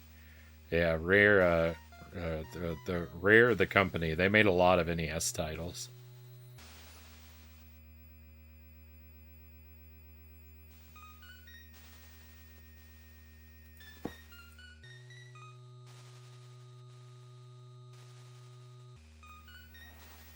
Are you looking for something else on the NES to play? Oh no, no, I'm not. I'm not looking for an NES title right now. Thank you for the lurk, Sweesh. Yeah, we should still be here for. I mean, we should still be here for quite a while. So hopefully we'll see you again. Cobra Triangle's maybe my favorite game. Friday is Atlas. Yeah, Kirby games always get kind of tough near the end, right?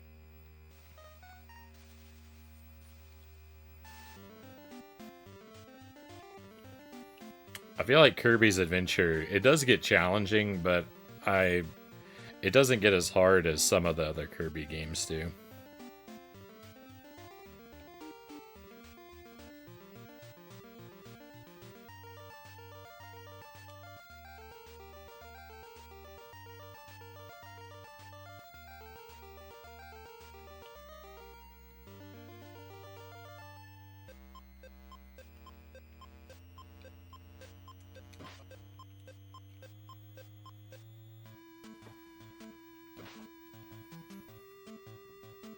If you play Ghosts and Goblins, you'll be like, I wish I was playing Kirby.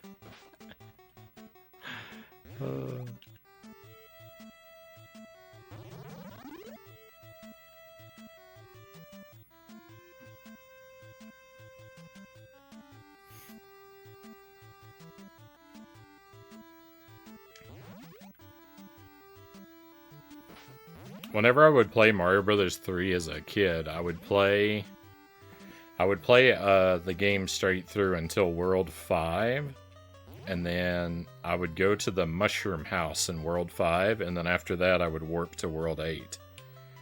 But I would play up to that point because there's always a Tanuki suit in the Mushroom House in World 5, and I always wanted to collect that. And I played up until that point basically because it would allow me to stockpile enough powers to get through World 8. So I'm really pretty good at Worlds 1 through 4 and World 8 in Mario World.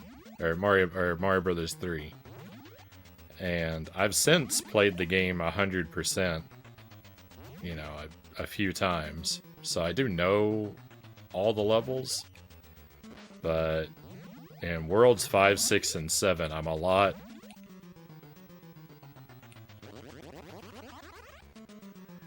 I have a lot harder of a time. I mean, they're tough levels to begin with. They're tough worlds to begin with, and then not being as familiar with them. I always struggle in those areas.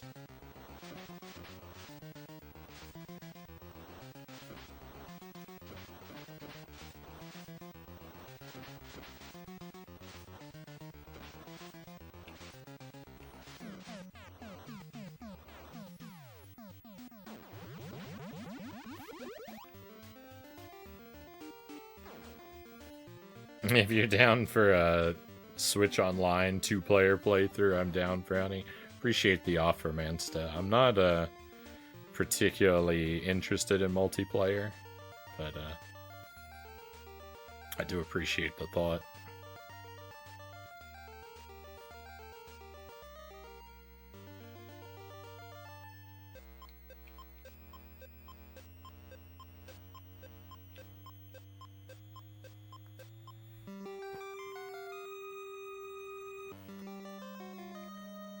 Quadruple Roy run of Mario Brothers 3? I don't even know what that means.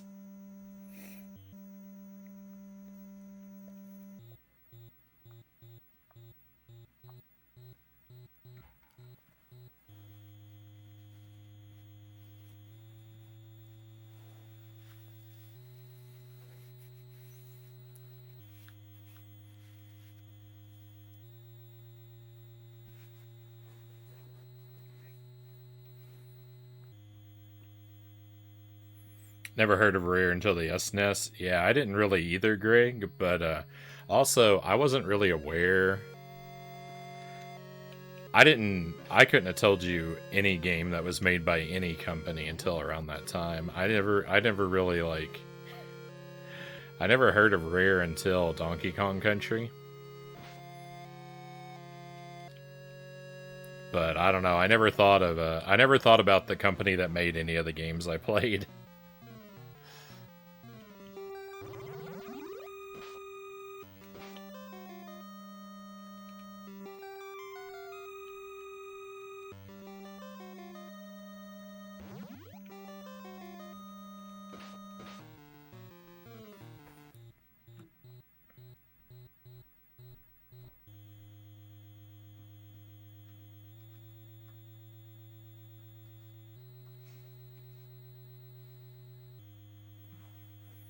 Let's play through Mario Brothers 3 on the Famicom with TKK. Cleared every tile on every world. Beat every bonus game. Took like 7 hours.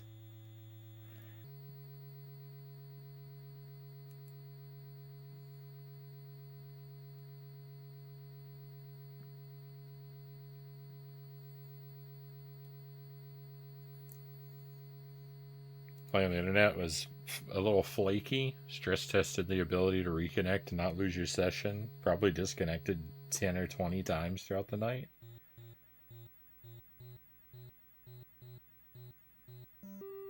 Hey cows, welcome in.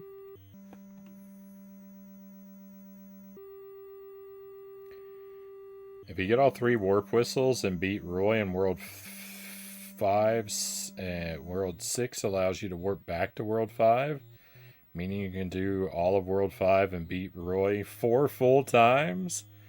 This makes it the longest possible Mario Brothers 3 run. Well, maybe I'll have to do that.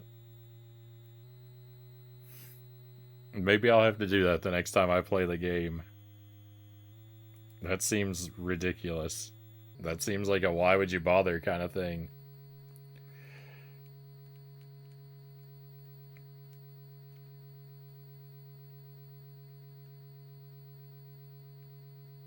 Sounds like a very Frownie thing to do.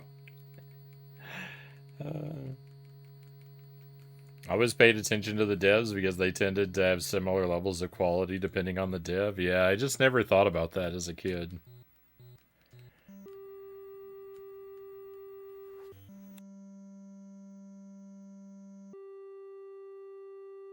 What is the point of this channel if not why would you bother challenges?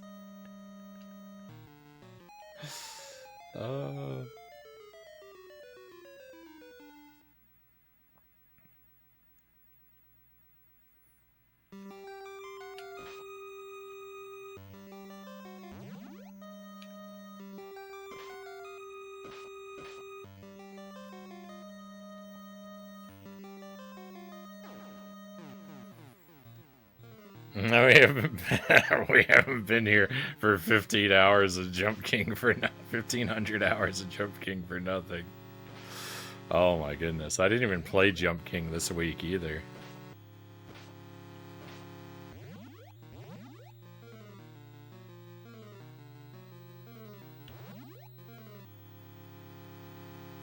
I'm slacking.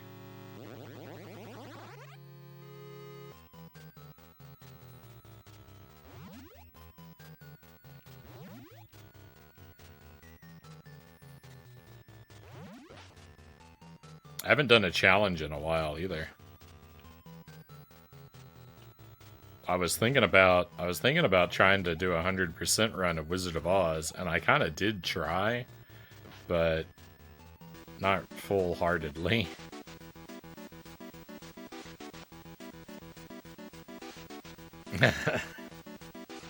The fact that you're sorting your Jump King time by weeks is telling.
nightmarish.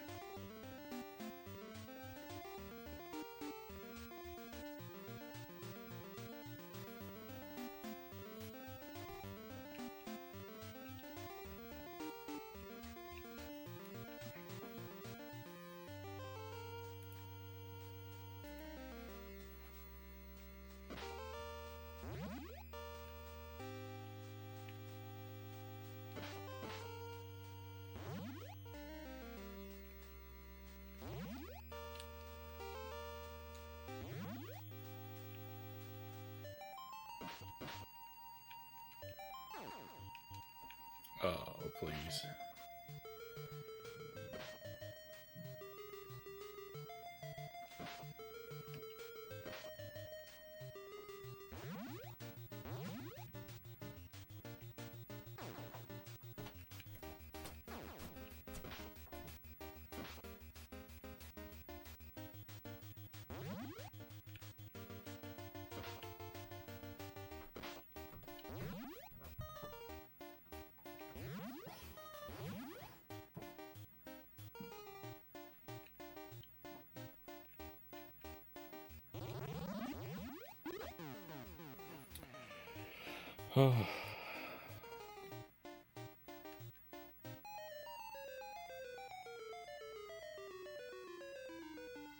I was a millimeter away from the,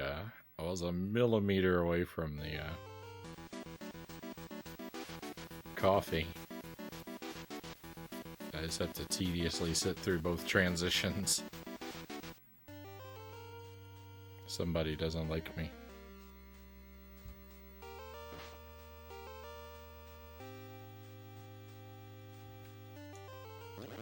And their name is Every Rare Dev.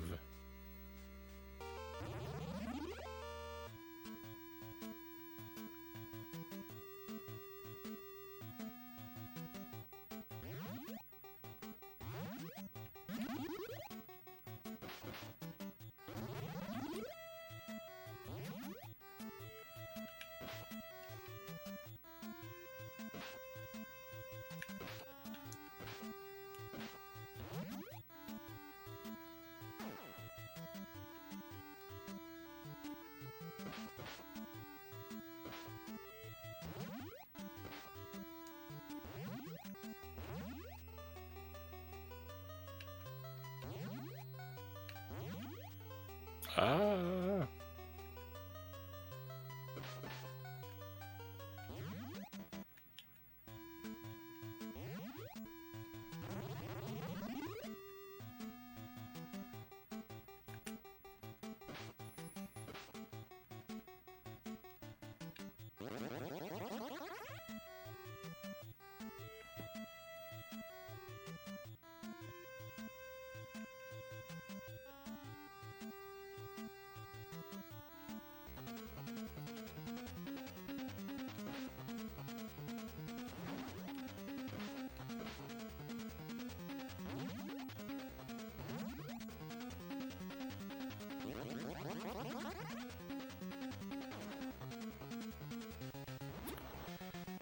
Alright, this is going real bad, this whole run, so...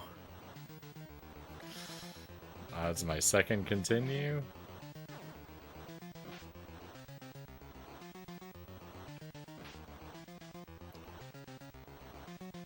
Pretty early on.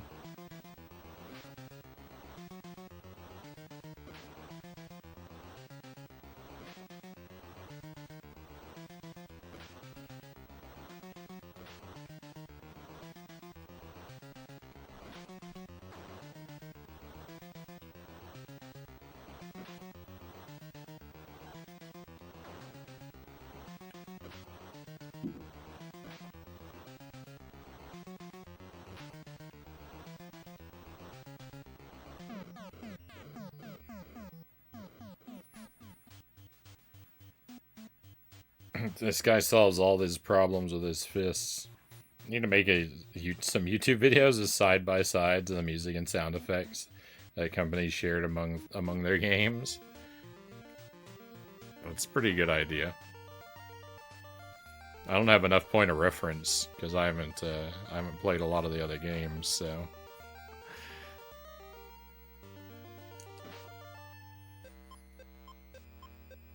a lot of the this is from this and this is from that. It's just gonna go over my head, but would be interesting to see them like cataloged and compiled somewhere.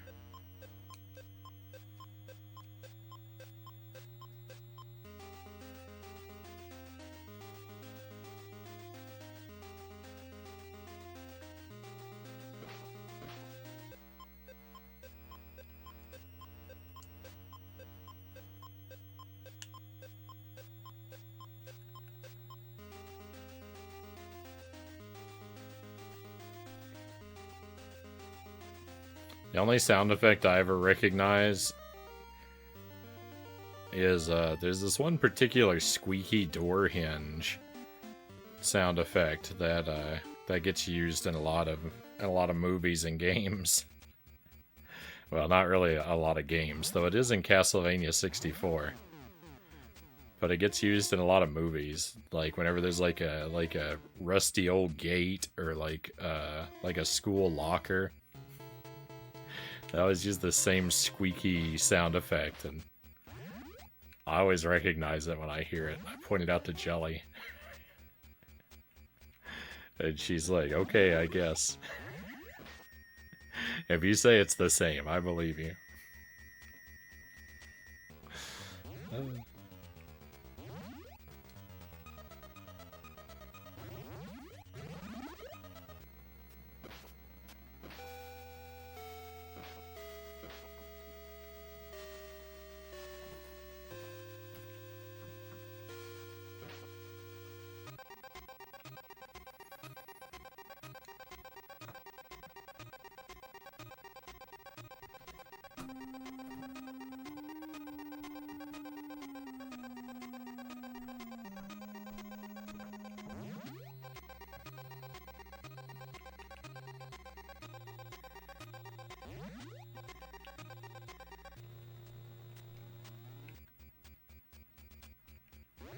Yeah, I played through Star Tropics a couple years ago for the first time. That one's really good.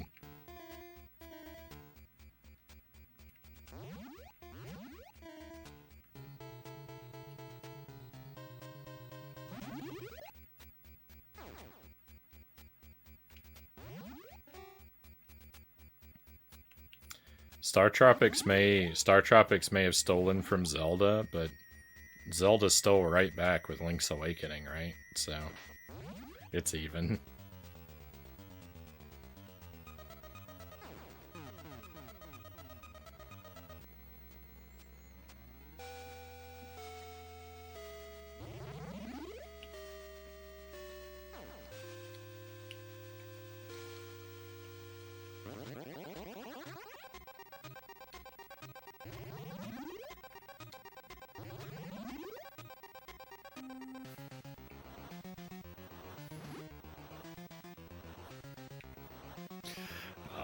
I'm just making a joke.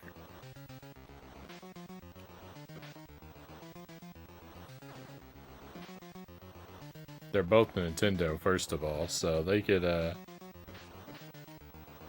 can recycle their material however they want. I don't think you can exactly copyright a tropical island setting either.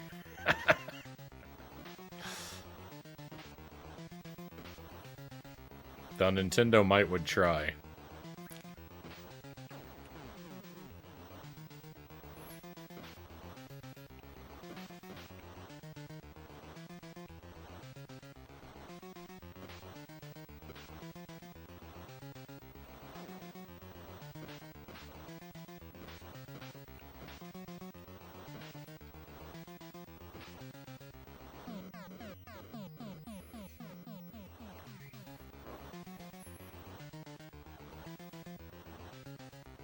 Still the code memorized? Some things you never forget?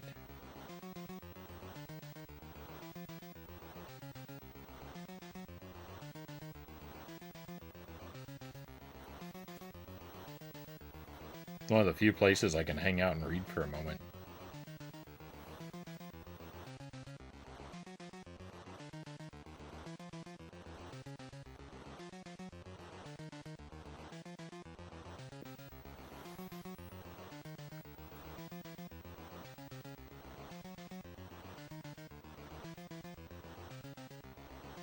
That was a huge rat, Cow says. And that's not even in the sleeping world where all the enemies are turned into monsters.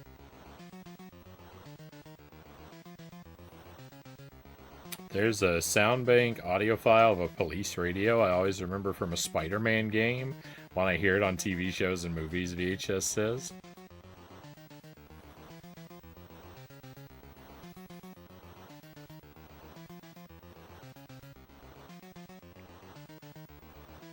Have you listened to how similar the Sarge's Heroes main menu theme is to Independence Day? I don't think I've heard those side by side.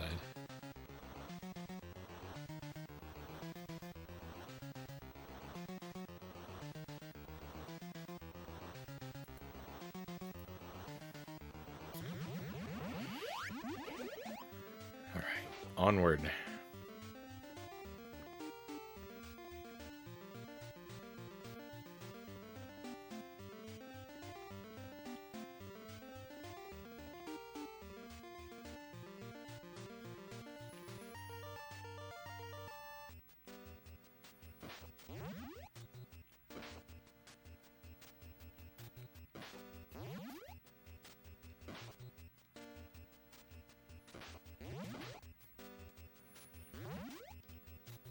It's kind of weird that the cemetery is called Elm Street Cemetery.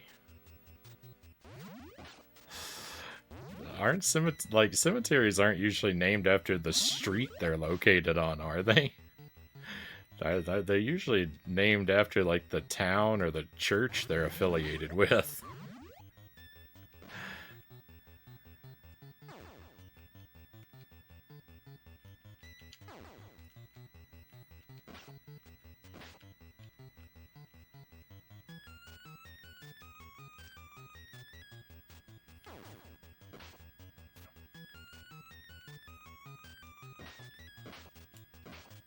And is the high school? I'm gonna have to double check.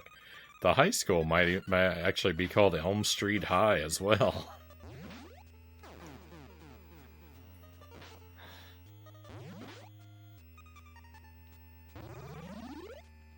It should be what? Where does Nightmare on Elm Street take place? Springwood? Is that? I don't think a state is given.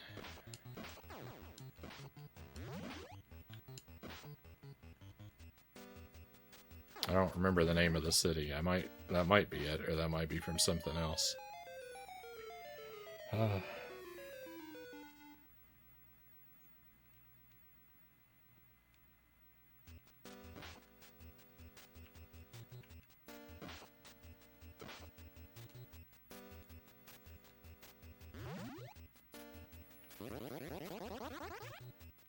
Don't remember the name of the town in the movies.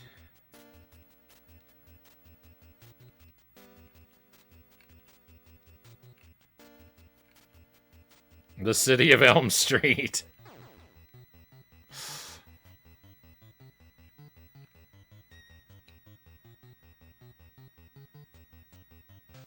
I love that monster is going to follow me all the way to the boss. Hey, Christian Cool, welcome in. Thank you for the alert.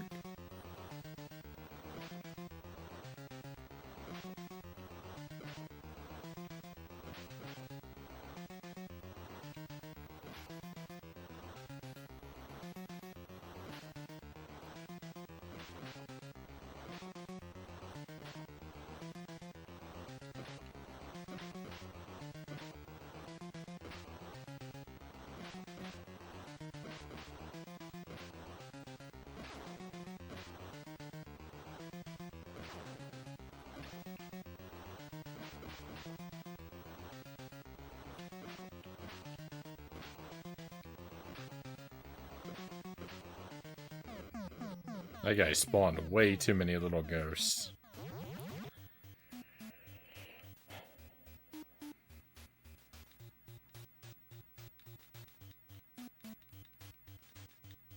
Pirates and Silent Service. Yeah, I haven't looked into either of those.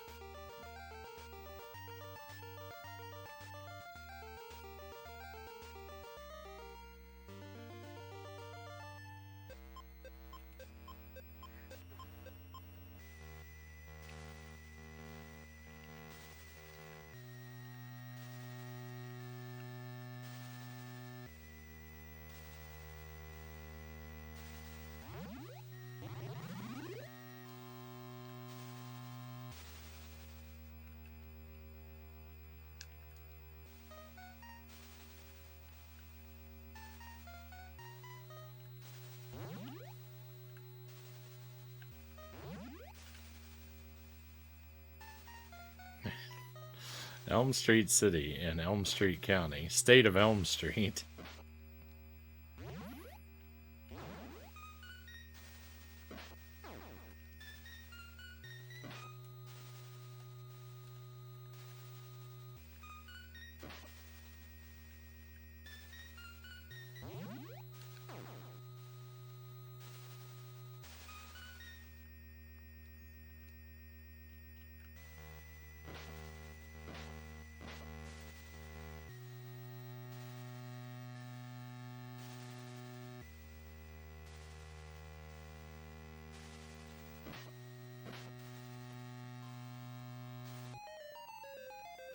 Yeah, terribly spammy.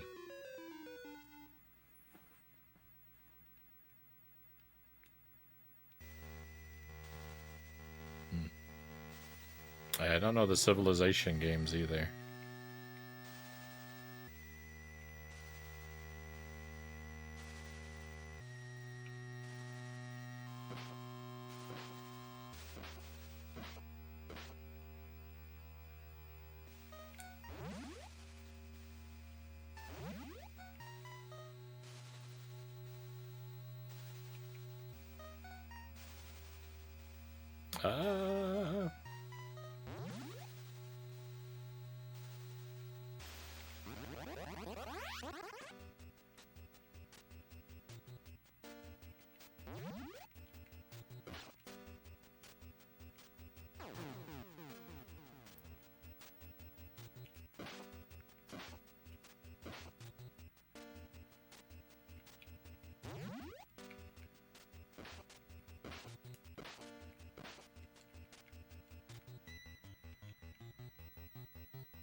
Saw that shadow down there where the skeleton was spawning. I thought it was like a door.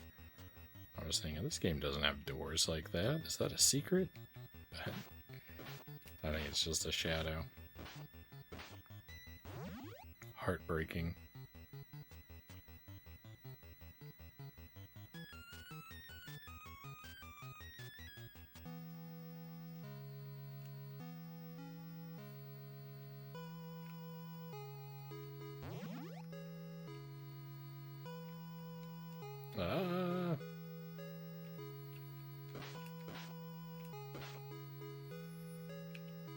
A door to the skeleton realm. Oh no, that's a terrifying place to enter.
Recently played Dredge.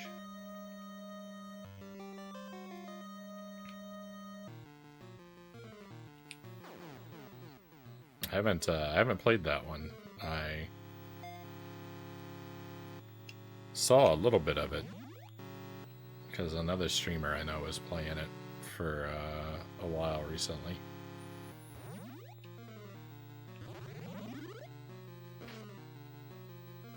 but I didn't really see enough of it to know what to think of it.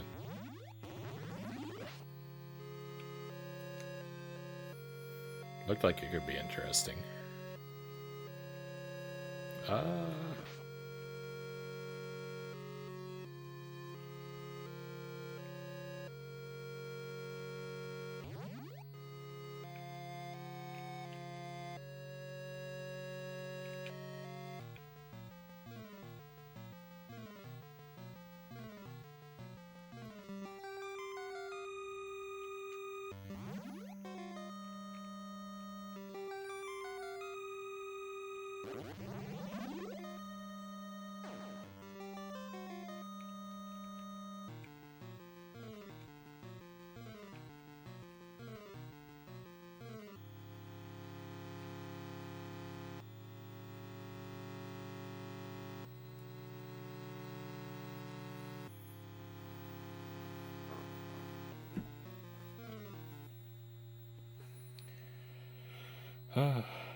Well, this might be where this playthrough ends. You're gonna drop that rock on me 100,000 times.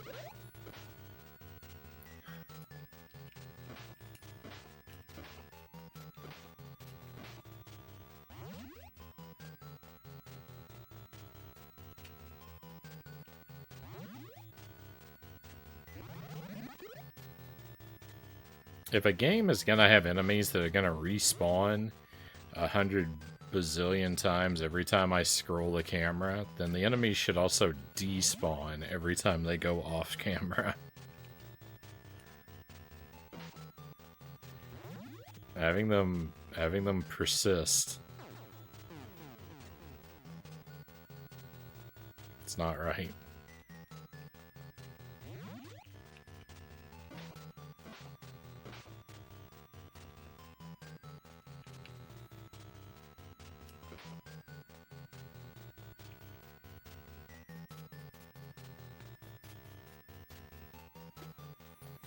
Skull and Crossbones. Don't know that game.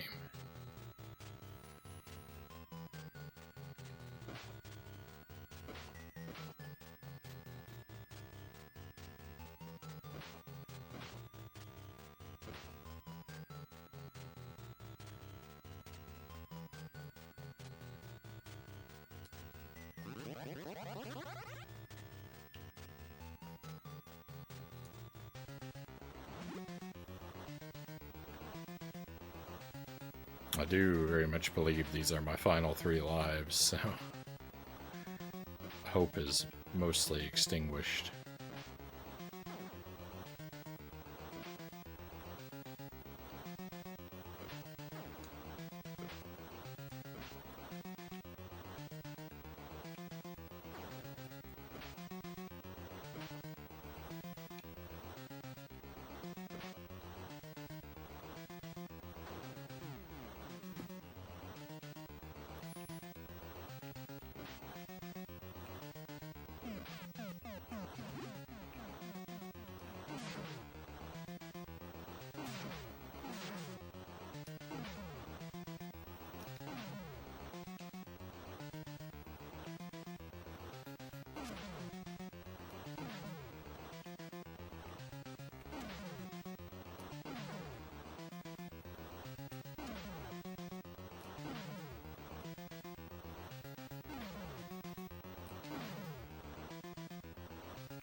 Get me out of here.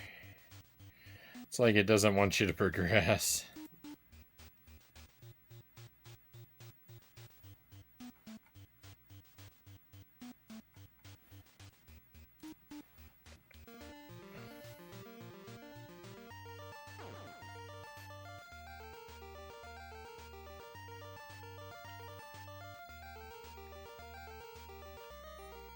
It is Elm Street High.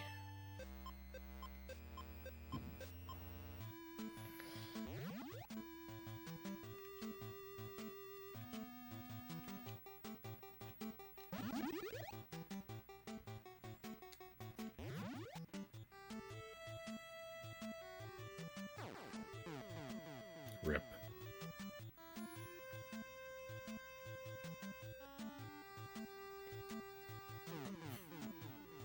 This jump is so rough. Oh, I had another continue.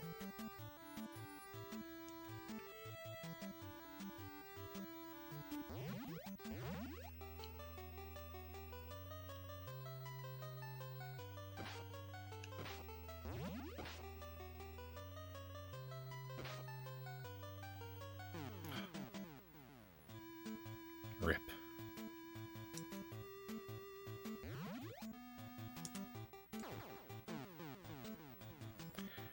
How? How are you supposed to manage that? Seriously.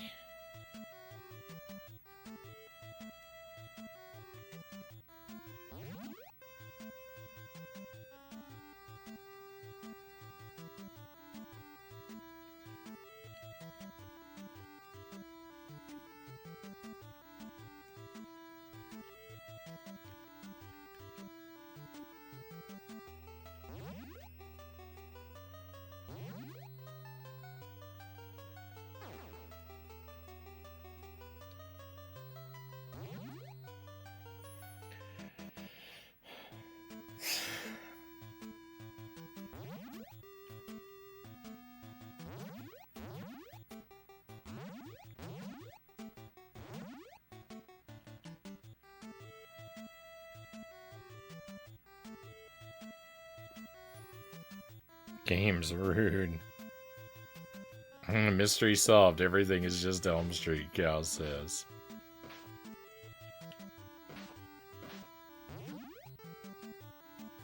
Freddy Elm Street Krueger.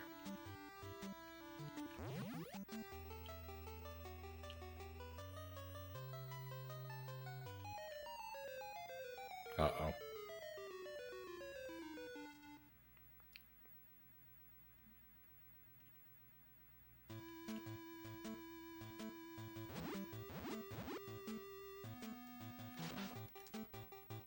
Don't die.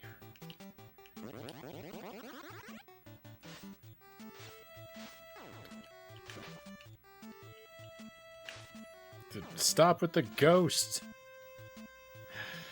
Ugh.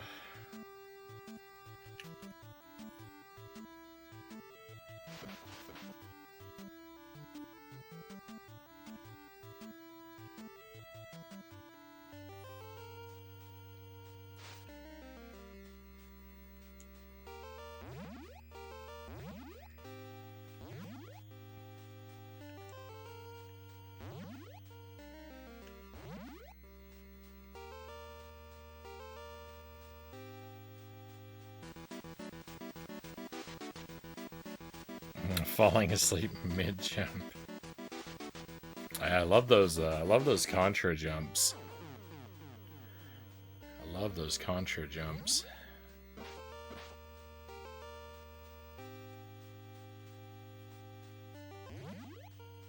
haven't played a contra game in a long time.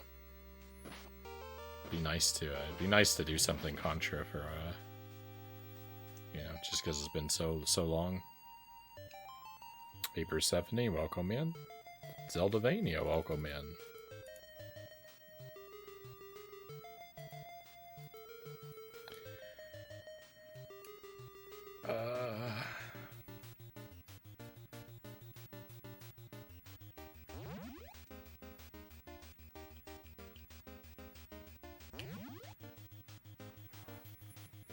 Speedrun strats.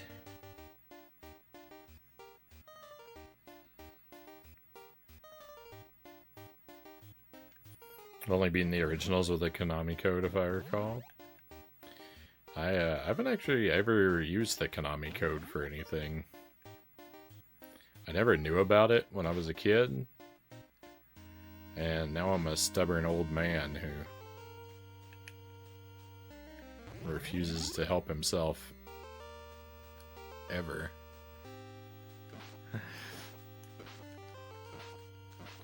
So I don't believe I've ever actually used the Konami code in any game for anything.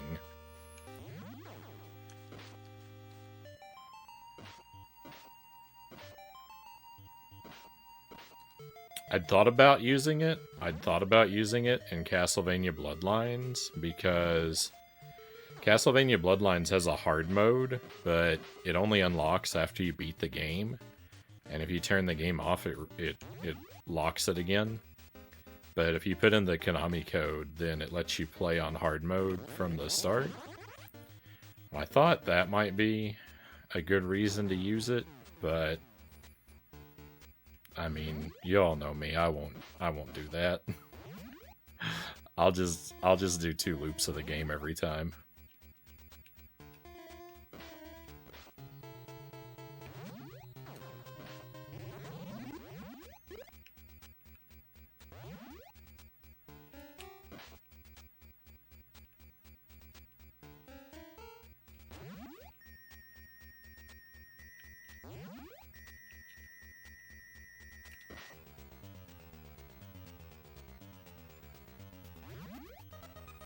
I think that's the only effect it has in Bloodlines. I could be wrong, but I think, if I was told correctly, the only effect it has is to unlock the hard mode. I don't think it gives you any advantages. My original plan was to, did you move to Australia? I could only be so lucky.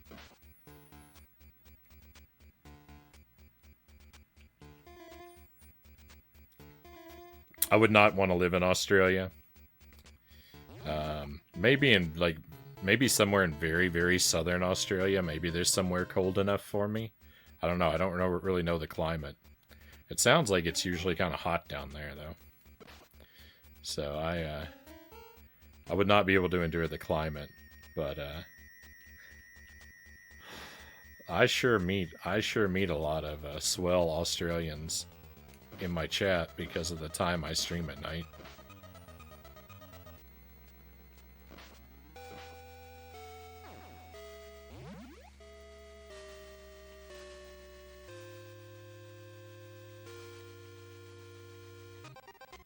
No! That was my final life.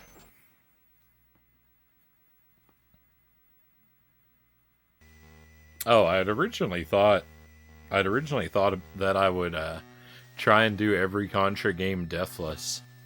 And I did the first 2, and I did one of them on the Game Boy. But then I kind of didn't like Contra 3 all that much.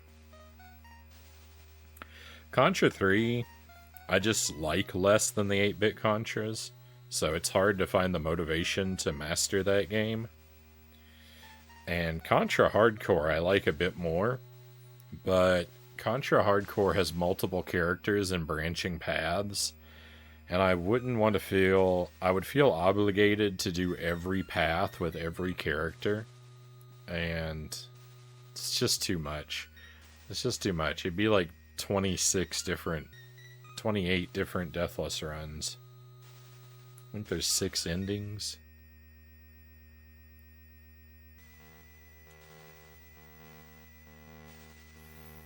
No good.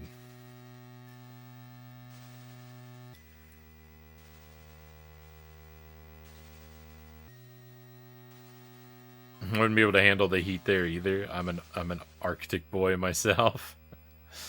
Yeah, I grew up in Kentucky, but I always liked the cold weather, and I always kind of knew that I wanted to go somewhere that has more substantial winters. And I finally ended up in Wisconsin.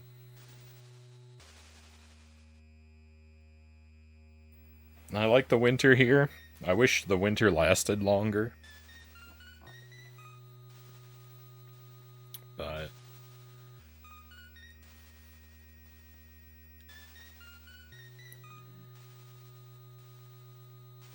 it's pretty alright. I love all three. Yeah, I just can't get into Contra 3 as much. It's not bad. Well, I don't really like the top-down levels. And I really hate that fight against Ridley at the end of Contra 3.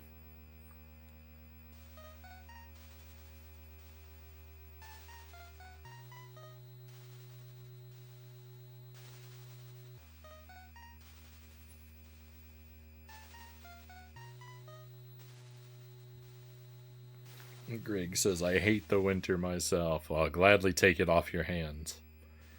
I'll take all the winter. You can have all my summer.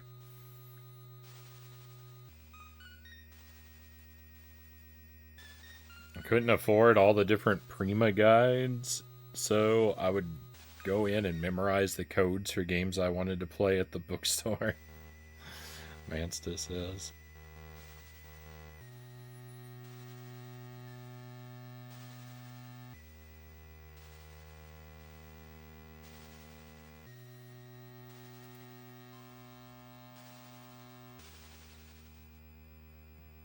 If only that would work.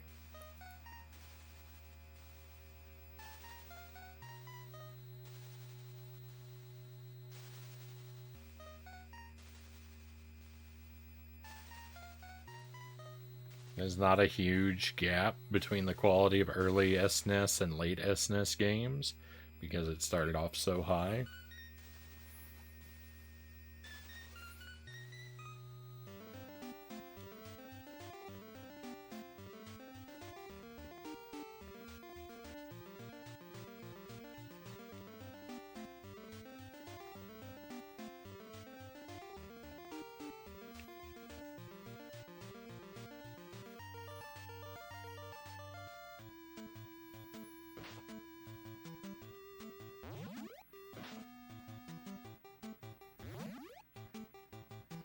That might be pretty fair. That might be pretty fair to say.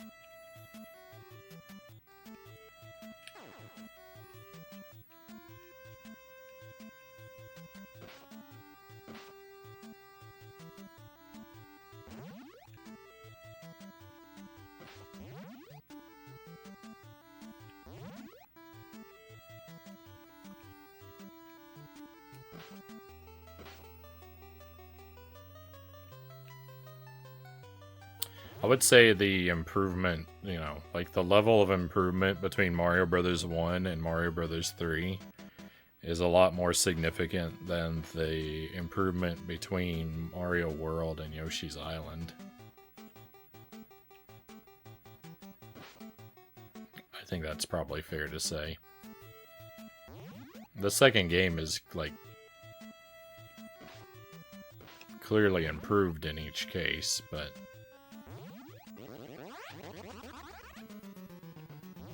it's more dramatic in the case of the NES, yeah.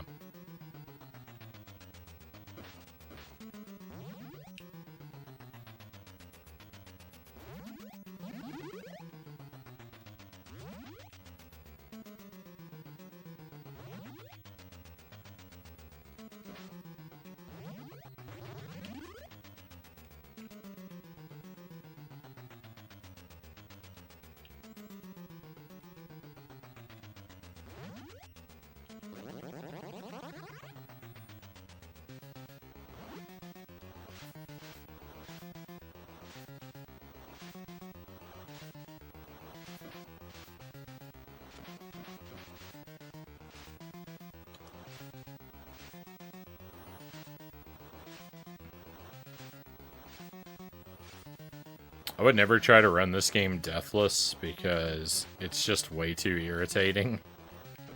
There's way too many one-hit, like, knock you down a pit kills in this game. It's just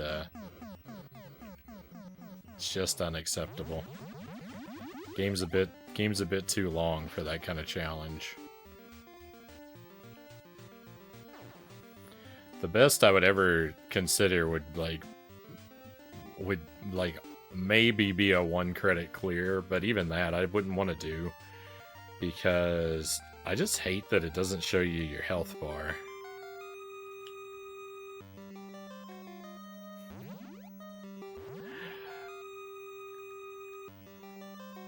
I like this game well enough, and like I'm gonna enjoy beating it, and I may, you know, hopefully I'll beat it. I enjoyed enough to stick with it and try to beat it, and it's something I may willingly come back to every now and then, but it's definitely not a game that I really want to master, because there's just some things that really annoy me about it. I just can't get over not having a health bar.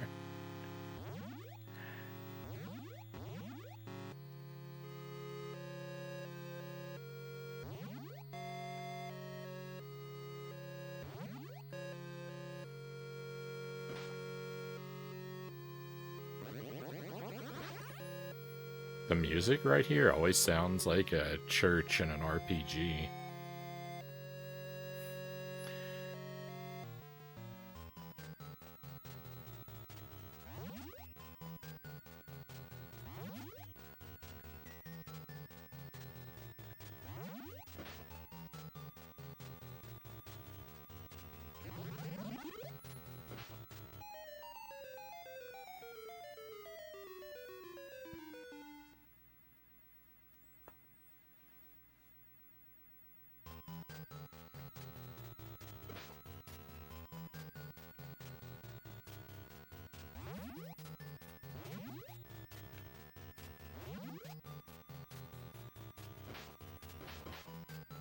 Shovelware, my favorite.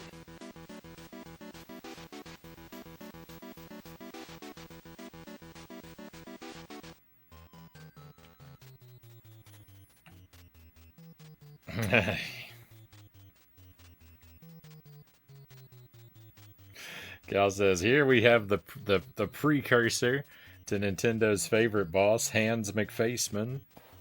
Allow me to introduce Hand.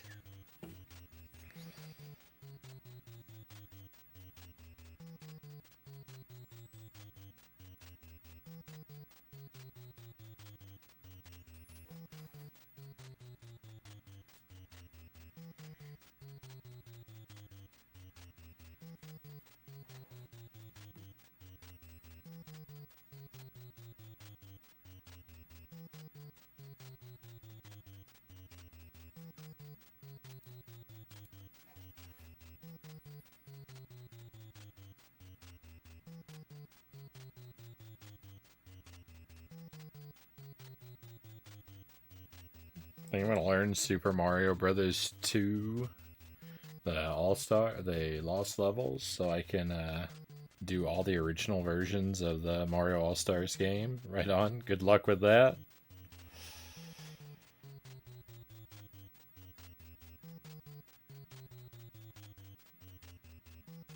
So I've done the Lost Levels in the All-Stars version. I have not played the Famicom version.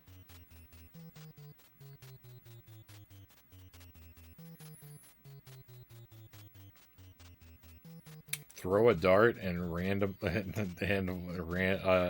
at a game randomly on the SNES library, and it's likely janky. My favorite.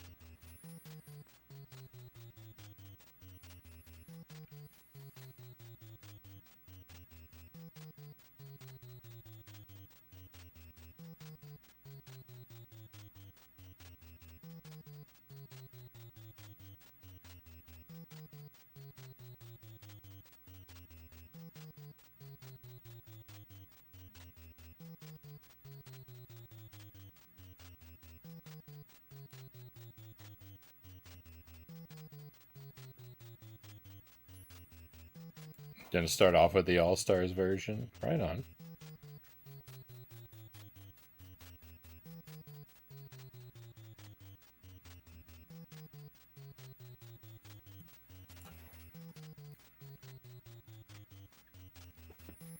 Oh, we're at the 15-minute mark. I fulfilled my upside down requirement.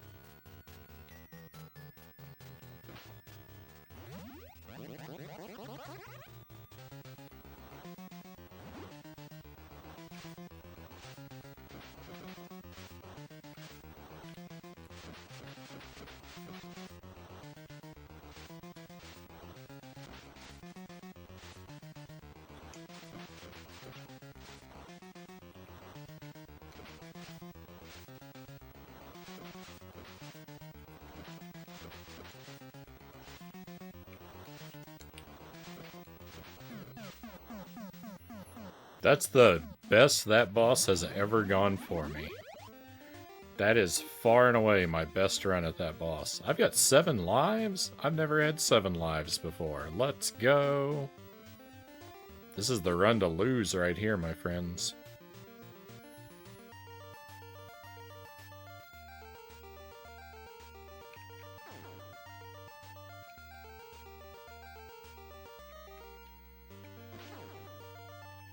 Ooh, and I'm doing bad.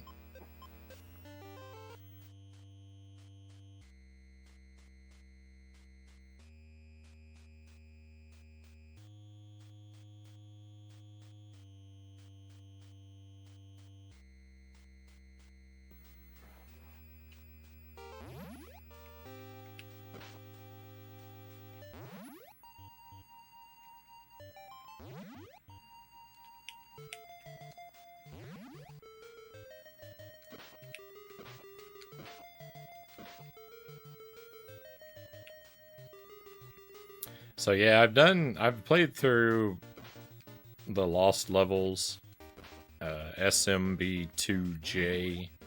I've done the Lost Levels version, I think twice in my life. I don't really like that game. I think the West got the better deal on Super Mario Brothers 2.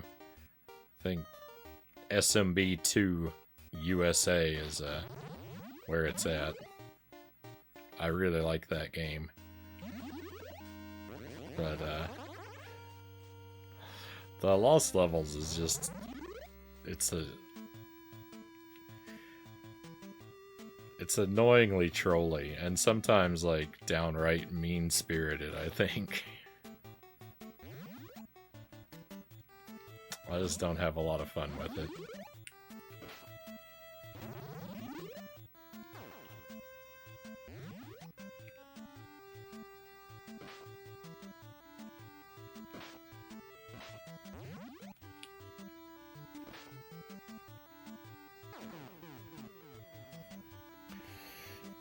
I agree, we got the good Super Mario Bros. Too. Welcome in, One Up John.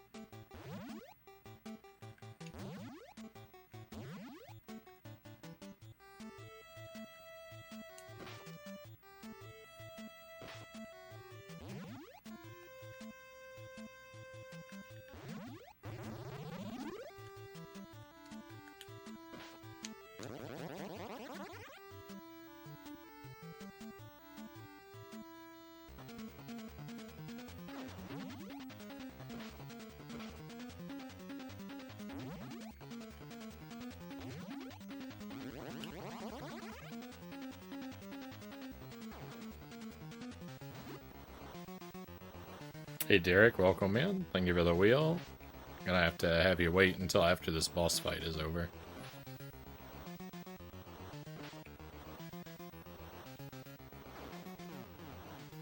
Rip.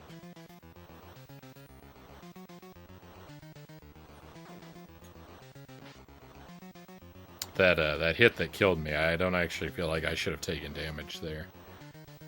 But then the next hit that I took, totally deserved. So I would have died. I wouldn't end up dying anyway. But I should have died one hit later. Game treated me badly.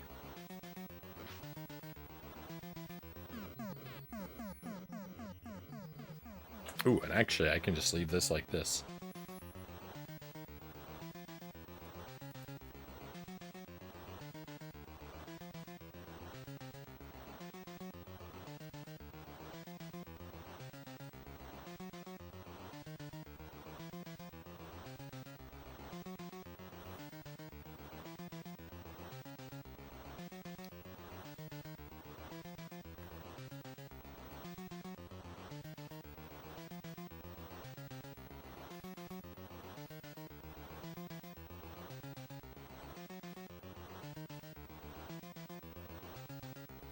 Yeah, the physics are a little different in the All-Stars versions of the games. I think most notably in Mario Brothers 1 and the Lost Levels, the I think the physics are less altered for Brothers 2 and 3, but they are a little different. And yeah, the ability to save anywhere definitely makes things a lot easier.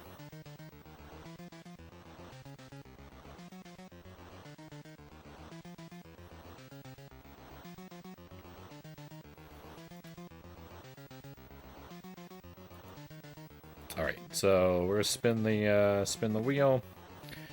Oh yeah, they were definitely right to pass over bringing the Lost Levels to the West. I mean, the thing is, it's not just difficult, but it's trolly difficult.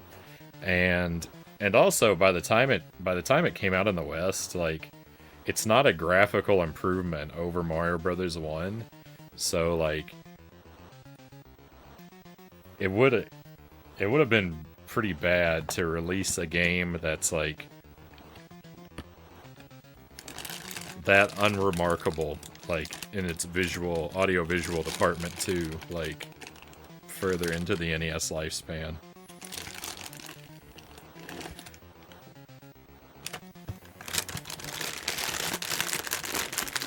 I used to have every game from the Atari 2600 to the PlayStation 2 on my Retroid, Persephone says. I enjoy retro games. I just don't look at them all fondly. I mean,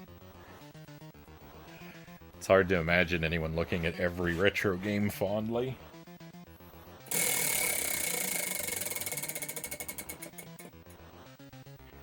Number 8. Number 8 is Apple Whiskey Habanero Sauce. Have I had this before? This is new. Let's go.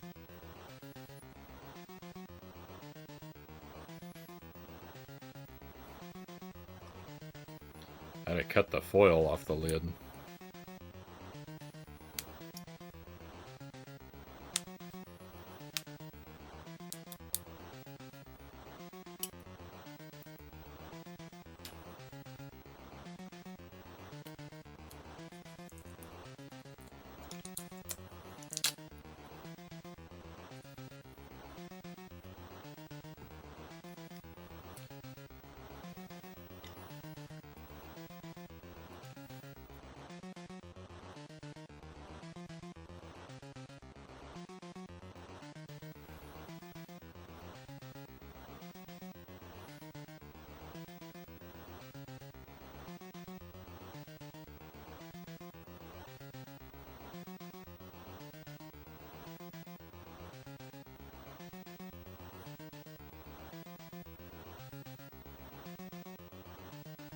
Had to work tonight. It was busy.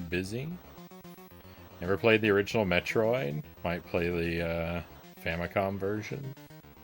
Good luck.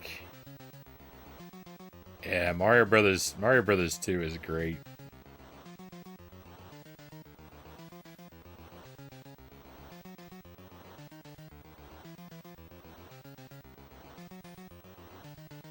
Yeah, new flavor. Hey, Disco Bear, welcome in. Whiskey and habanero, two of my favorite things.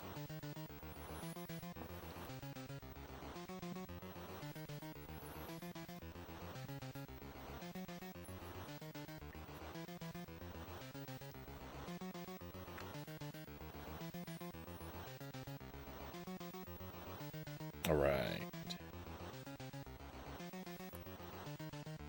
I mean, it just smells like hot sauce.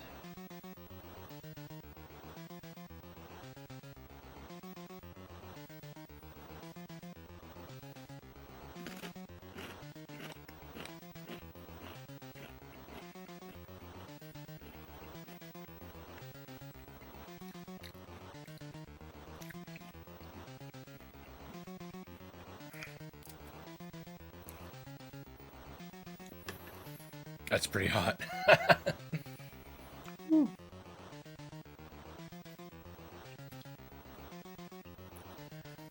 That's pretty spicy.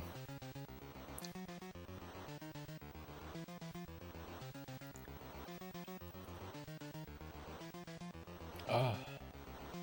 It's not the worst on the wheel, but that's definitely a habanero sauce.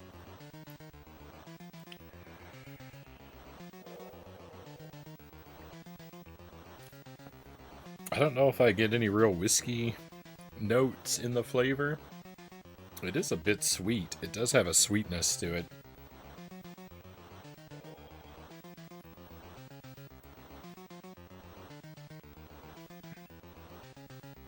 That's one of the hotter ones.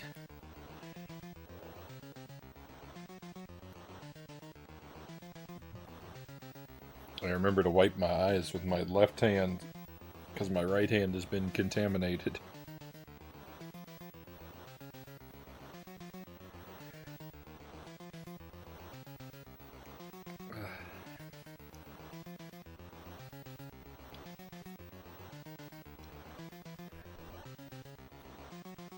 I think we're alright. Yeah, new flavor means we get Frownie's excellent non-description of the flavor. It tastes like a slightly sweet hot sauce. That's about all I got for you. I've returned to some spicy content. Welcome in, Chozo. Welcome back.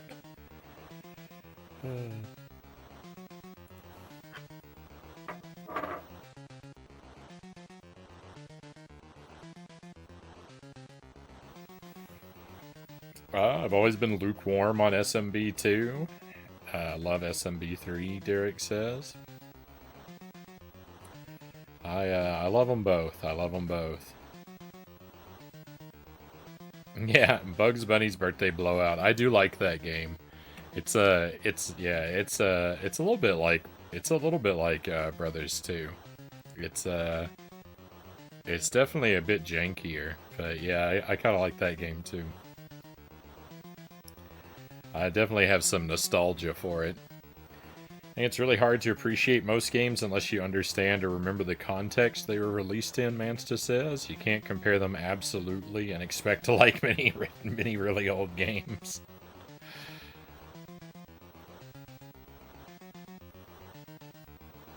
Alright, let's get my big head out of the way. Only Bugs Bunny game I've played is Crazy Castle, Craig says. Yeah, I haven't done that one. I've only done the Birthday Blowout.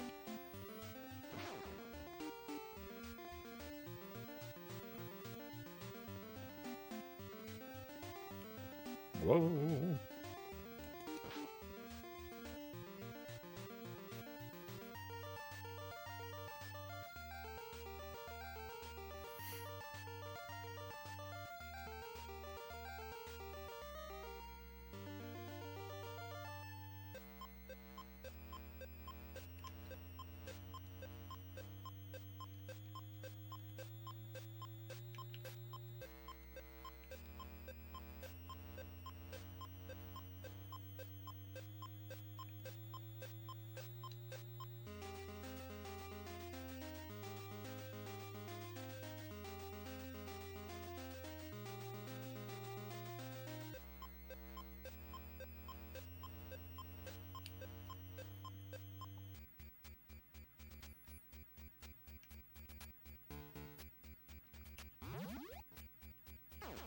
Oh, I didn't know there was a water drop down there. I would have tried to be a little more careful.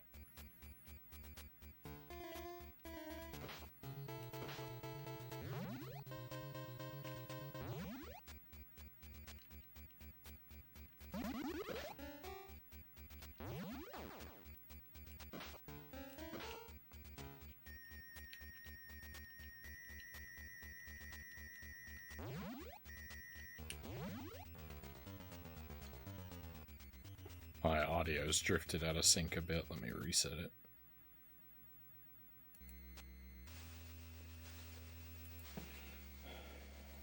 Gotta go. Enjoy the rest of the stream. Hey, thank you for being here with us, Monkey. It was good to see you again. I hope you have a fantastic rest of your day. And hopefully we'll get to see you again real soon.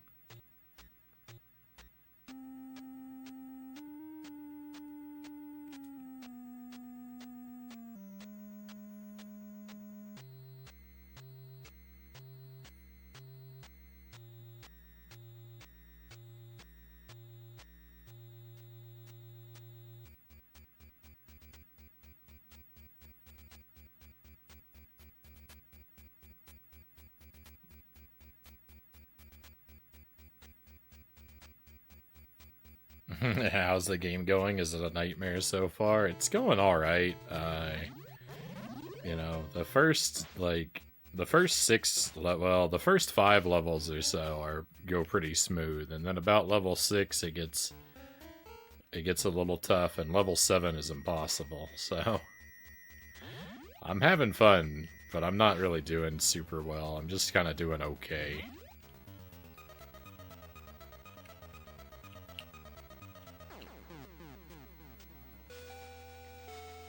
Dying a whole lot. I just wish every game had passwords. I hate the battery save feature because all my games are old and the batteries are all dying now.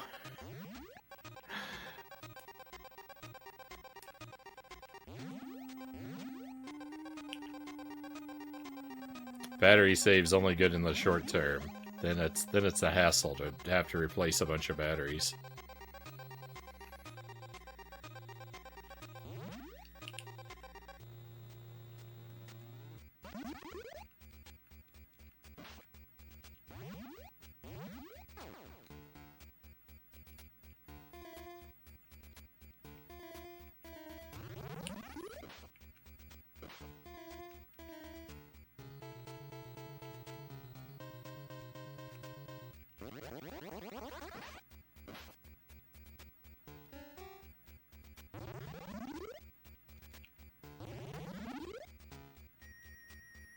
Passwords never expire, though.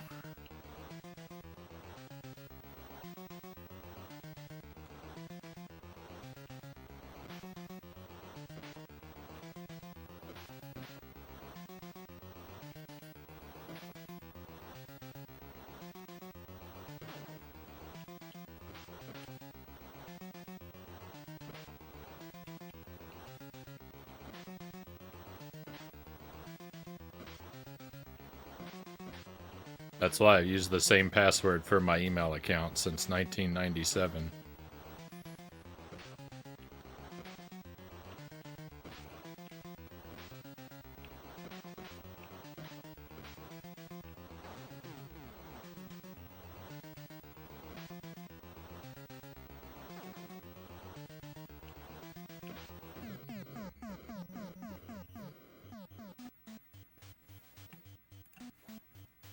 It's the opposite. I hate long passwords. I'd rather have battery saves.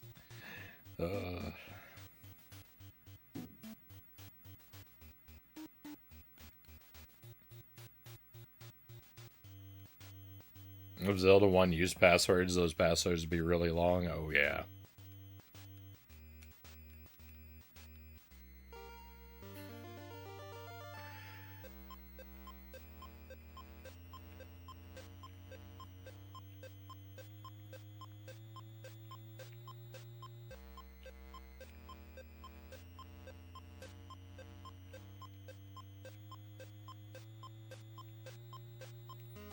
I mean, a save feature is great if you're, if you're playing digital copies of games.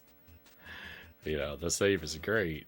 the ability to save is great, but if you're dealing with real hardware, it just you either have to like changing batteries or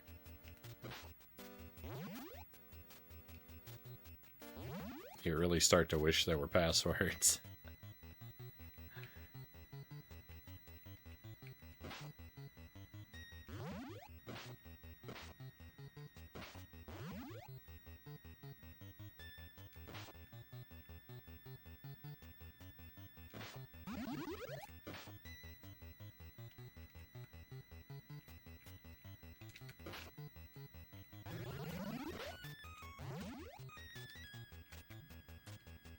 No, don't knock me down.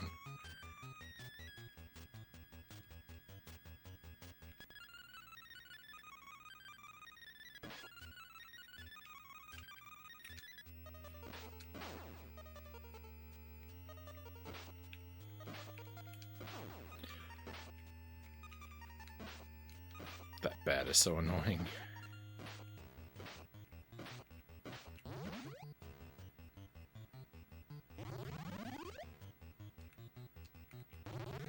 I feel like I may have missed a bone. My worry is increasing. It laughs in emulation.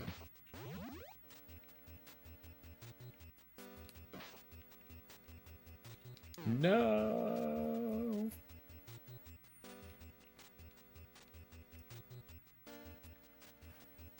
Oh, I write down all my passwords. I don't like taking photos of my passwords. I like using pen and paper because then I have an artifact from my playthrough at the end.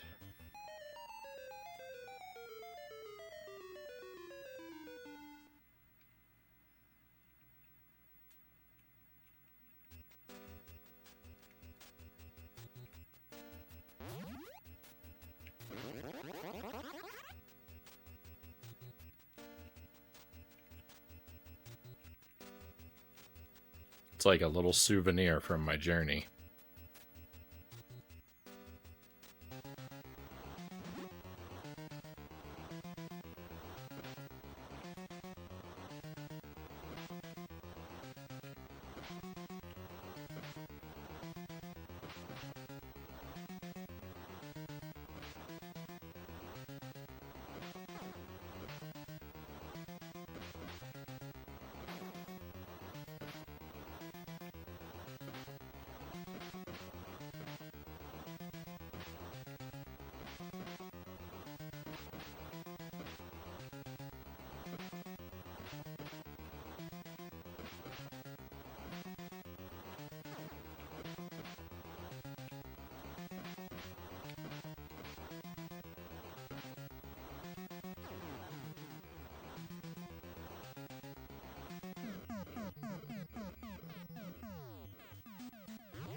So irritating.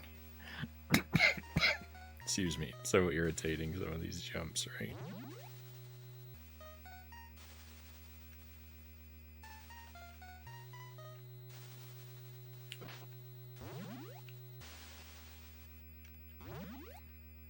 I skipped an item back there. I regret it.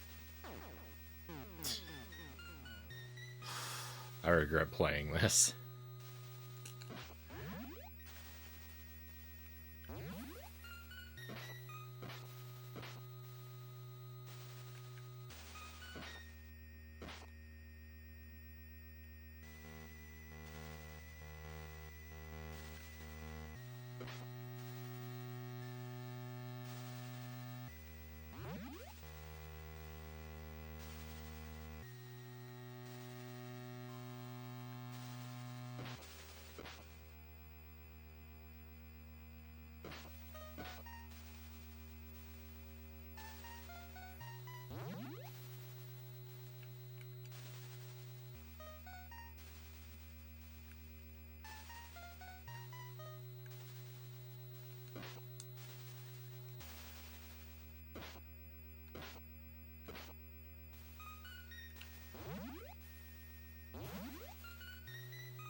Let's go. I don't know that I've ever seen this cave in the non-dream version. This orange and green is not familiar to me.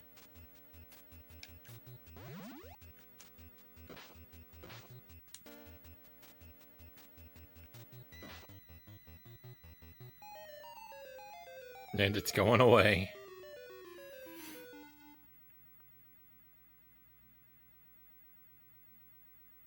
That's more like it. This is more like what I'm used to.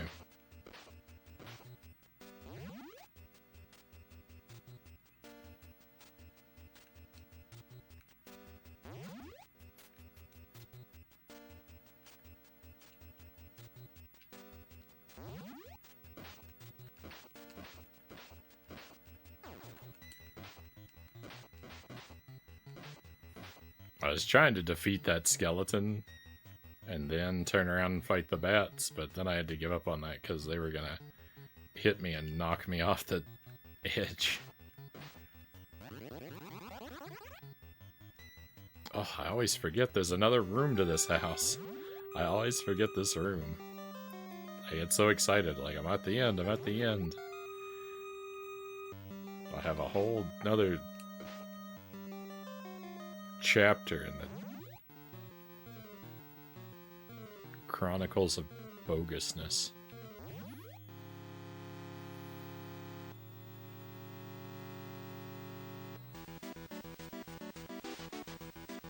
The level was dancing.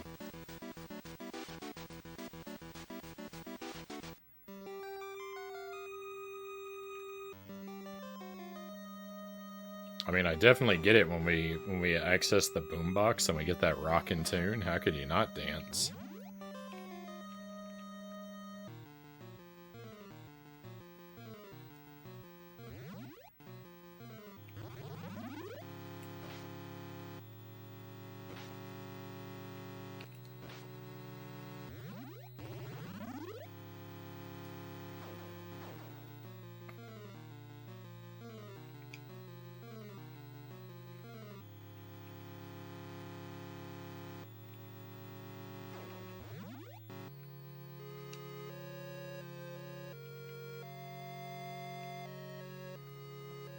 I've taken a lot of damage pretty suddenly there. Just back-to-back ruinations. And it's nighttime, too. And I still have another room to go through. Oh, this is... The situation's much worse than I ever think it is.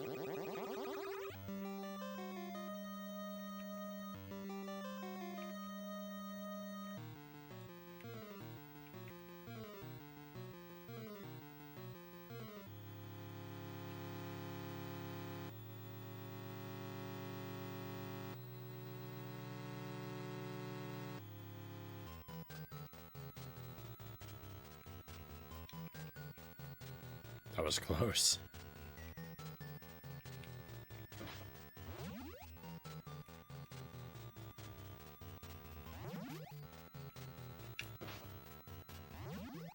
Wake up.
And the level did the wake-up dance.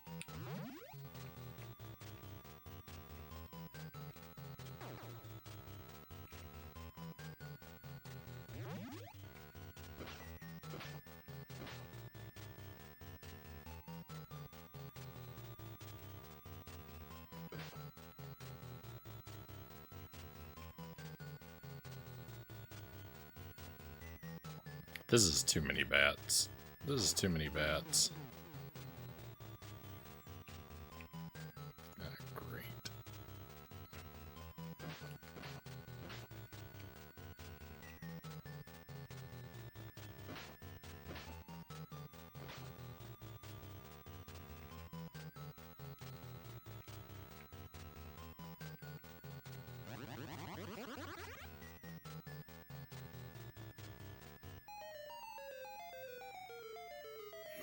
Freddy loves to dance.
I'm not sure if Freddy does, but the house sure does.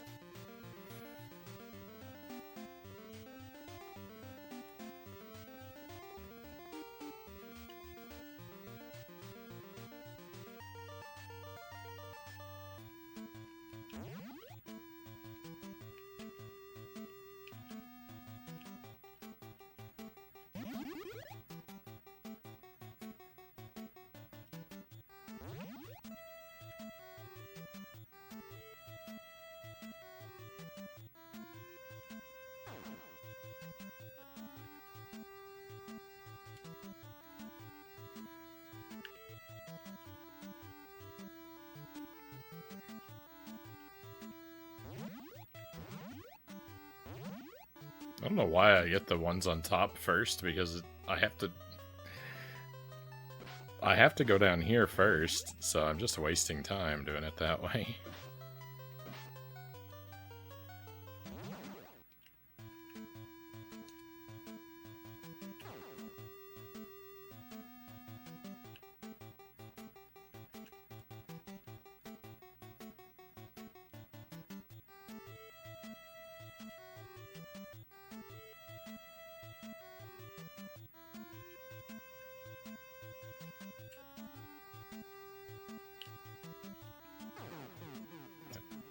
That bird.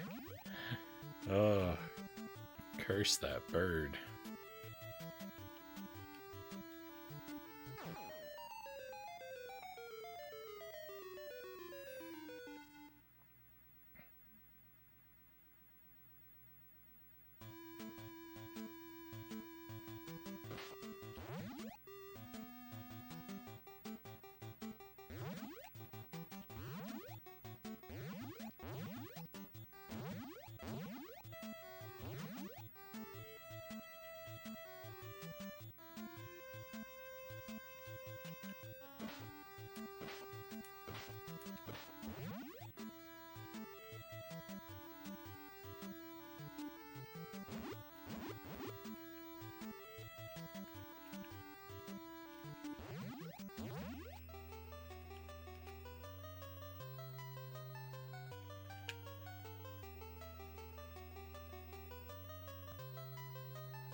no, I'm missing one? I'm the worst at this game.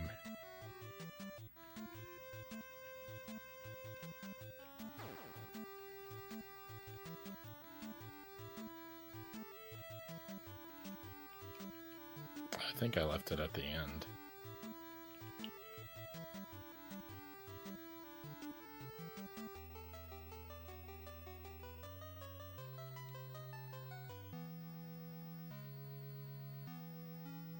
I did. I'm dumb.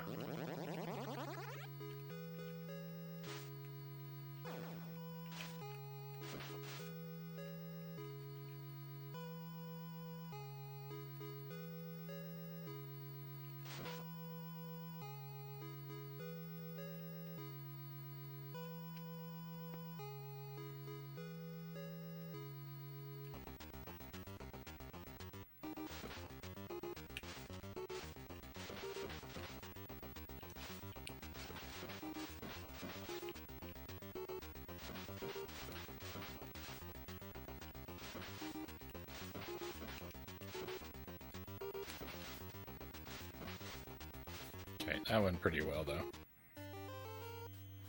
Is there any difference between awkward and asleep, aside from the colors of the levels? Awake? No, I think you meant awkward. So, yeah, when you're awake, you can't use the secondary characters, but you can when you're asleep. I just never remember to. The enemies might be tougher at night. I can't quite figure that out.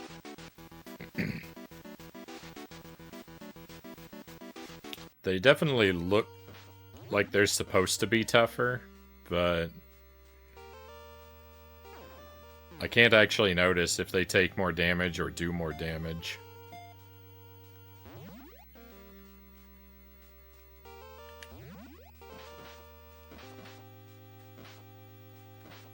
And Freddy can attack you and make you do that little boss battle that we just did, but only at night.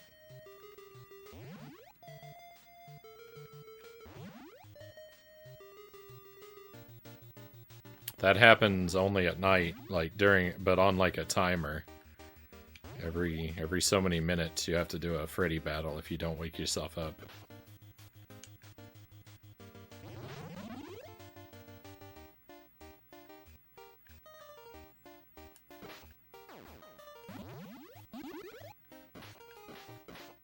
So it's not a terrible inconvenience to fall asleep, and sometimes it's to your advantage.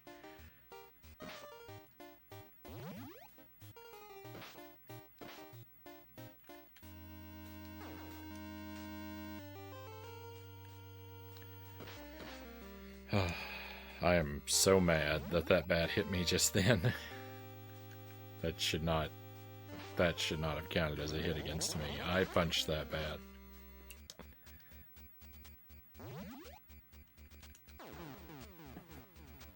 Now that was definitely should have counted as a hit against me. That was stunningly bad gameplay.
I cannot time one of these jumps for the world. The blood drops don't fall with consistent timing, so it's not even a matter of like waiting and watching for gaps, because they'll fall like 2 rapid fire, then 3 rapid fire.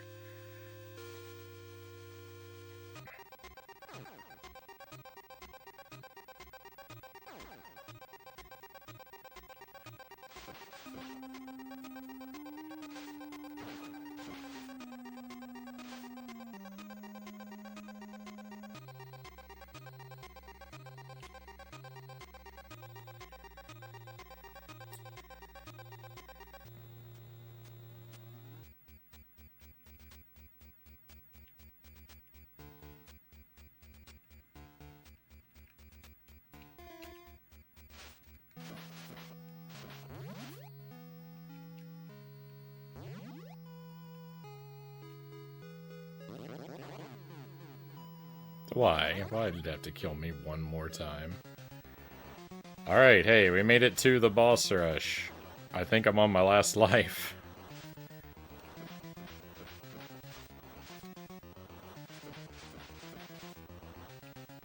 Let's just see how far I can get.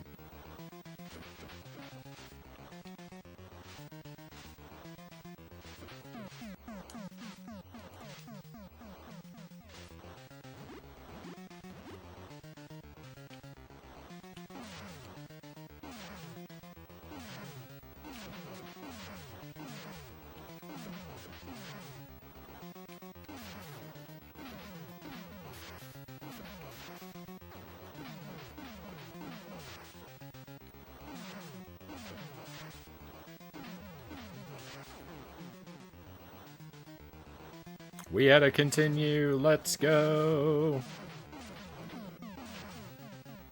We get to see a little bit more.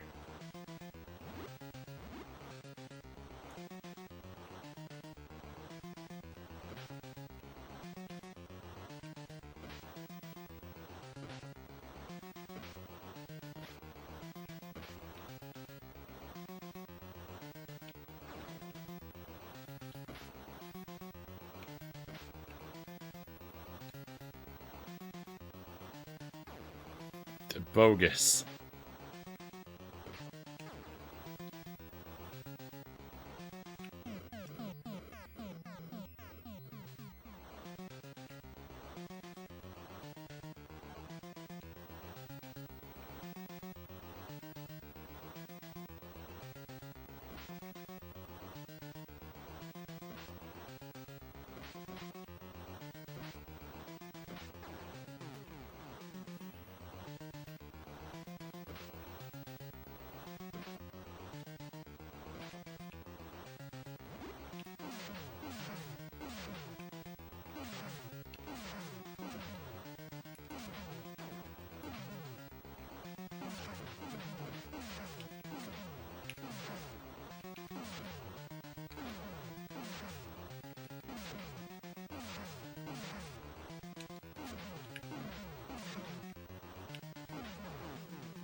Oh my goodness, they're all moving so fast.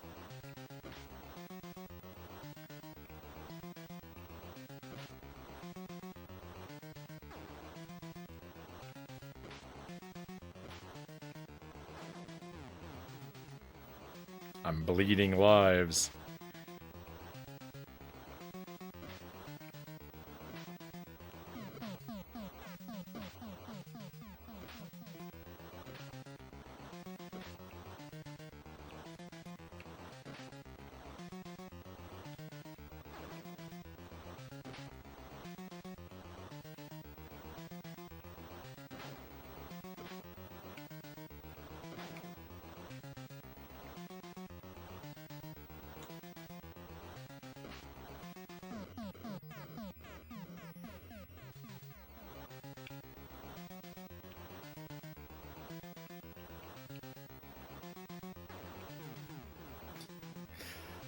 Oh my goodness.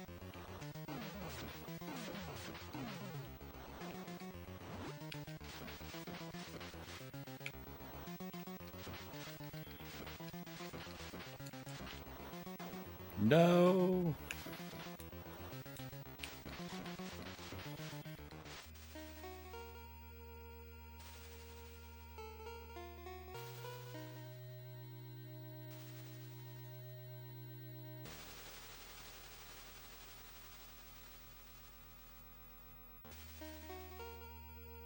Victory? So the evil is purged, fire purifies all, the bones are ashes, soon to be dust, Freddy is dead, and the nightmare is ended. Victory! Let's go! Or has it? No! Oh, thank goodness. Oh, I was really hoping there wasn't going to be a secret final skeleton boss. That was would have been my worst nightmare. Oh, we made it, my friends. We made it. We survived the night. Thank you for the GGs, everybody. Thank you very much. Thank you for the trophies. On my last life as well, I know. Right down to the wire, huh? Oh. Dark Souls 2 has no friends, Jozo says. I know. They reused all the fights for the boss fight. Oh, I'm so glad that's over. This game is rough.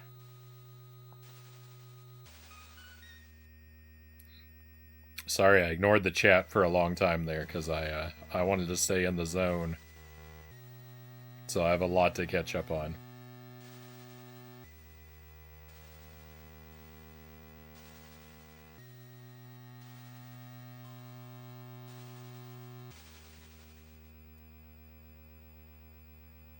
Yeah, can we expect you to do a no sleep run? I actually said something about that, Cows.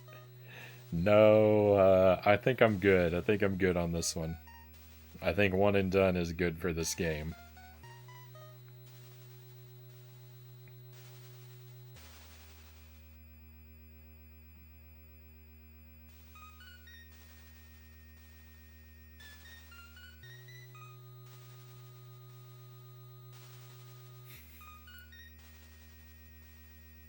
I haven't gotten this far, one of John said.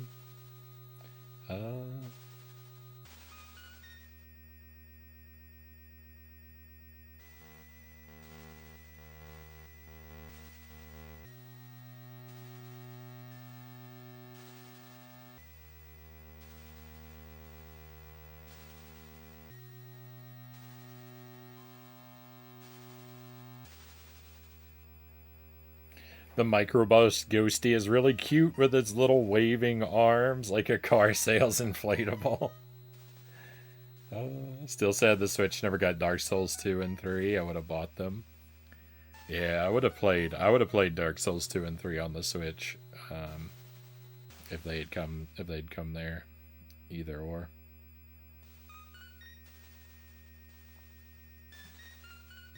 But I'm having fun with it on the PlayStation 3. It gives me an excuse to play it in standard definition. Oh. Thank you for the congrats, Mansta. This game was brutal.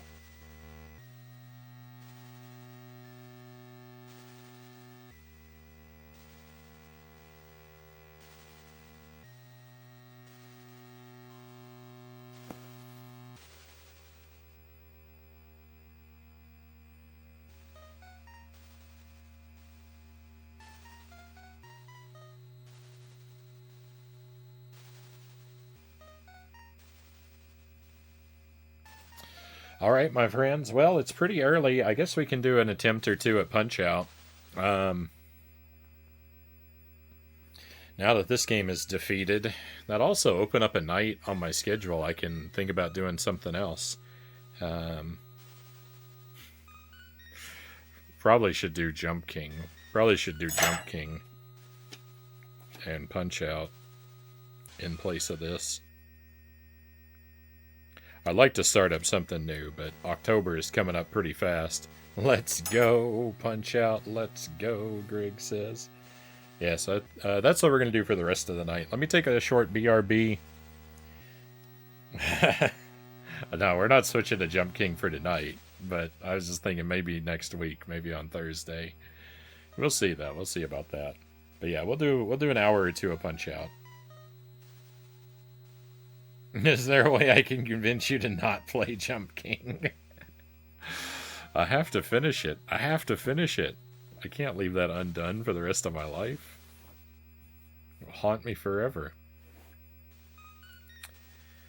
Oh.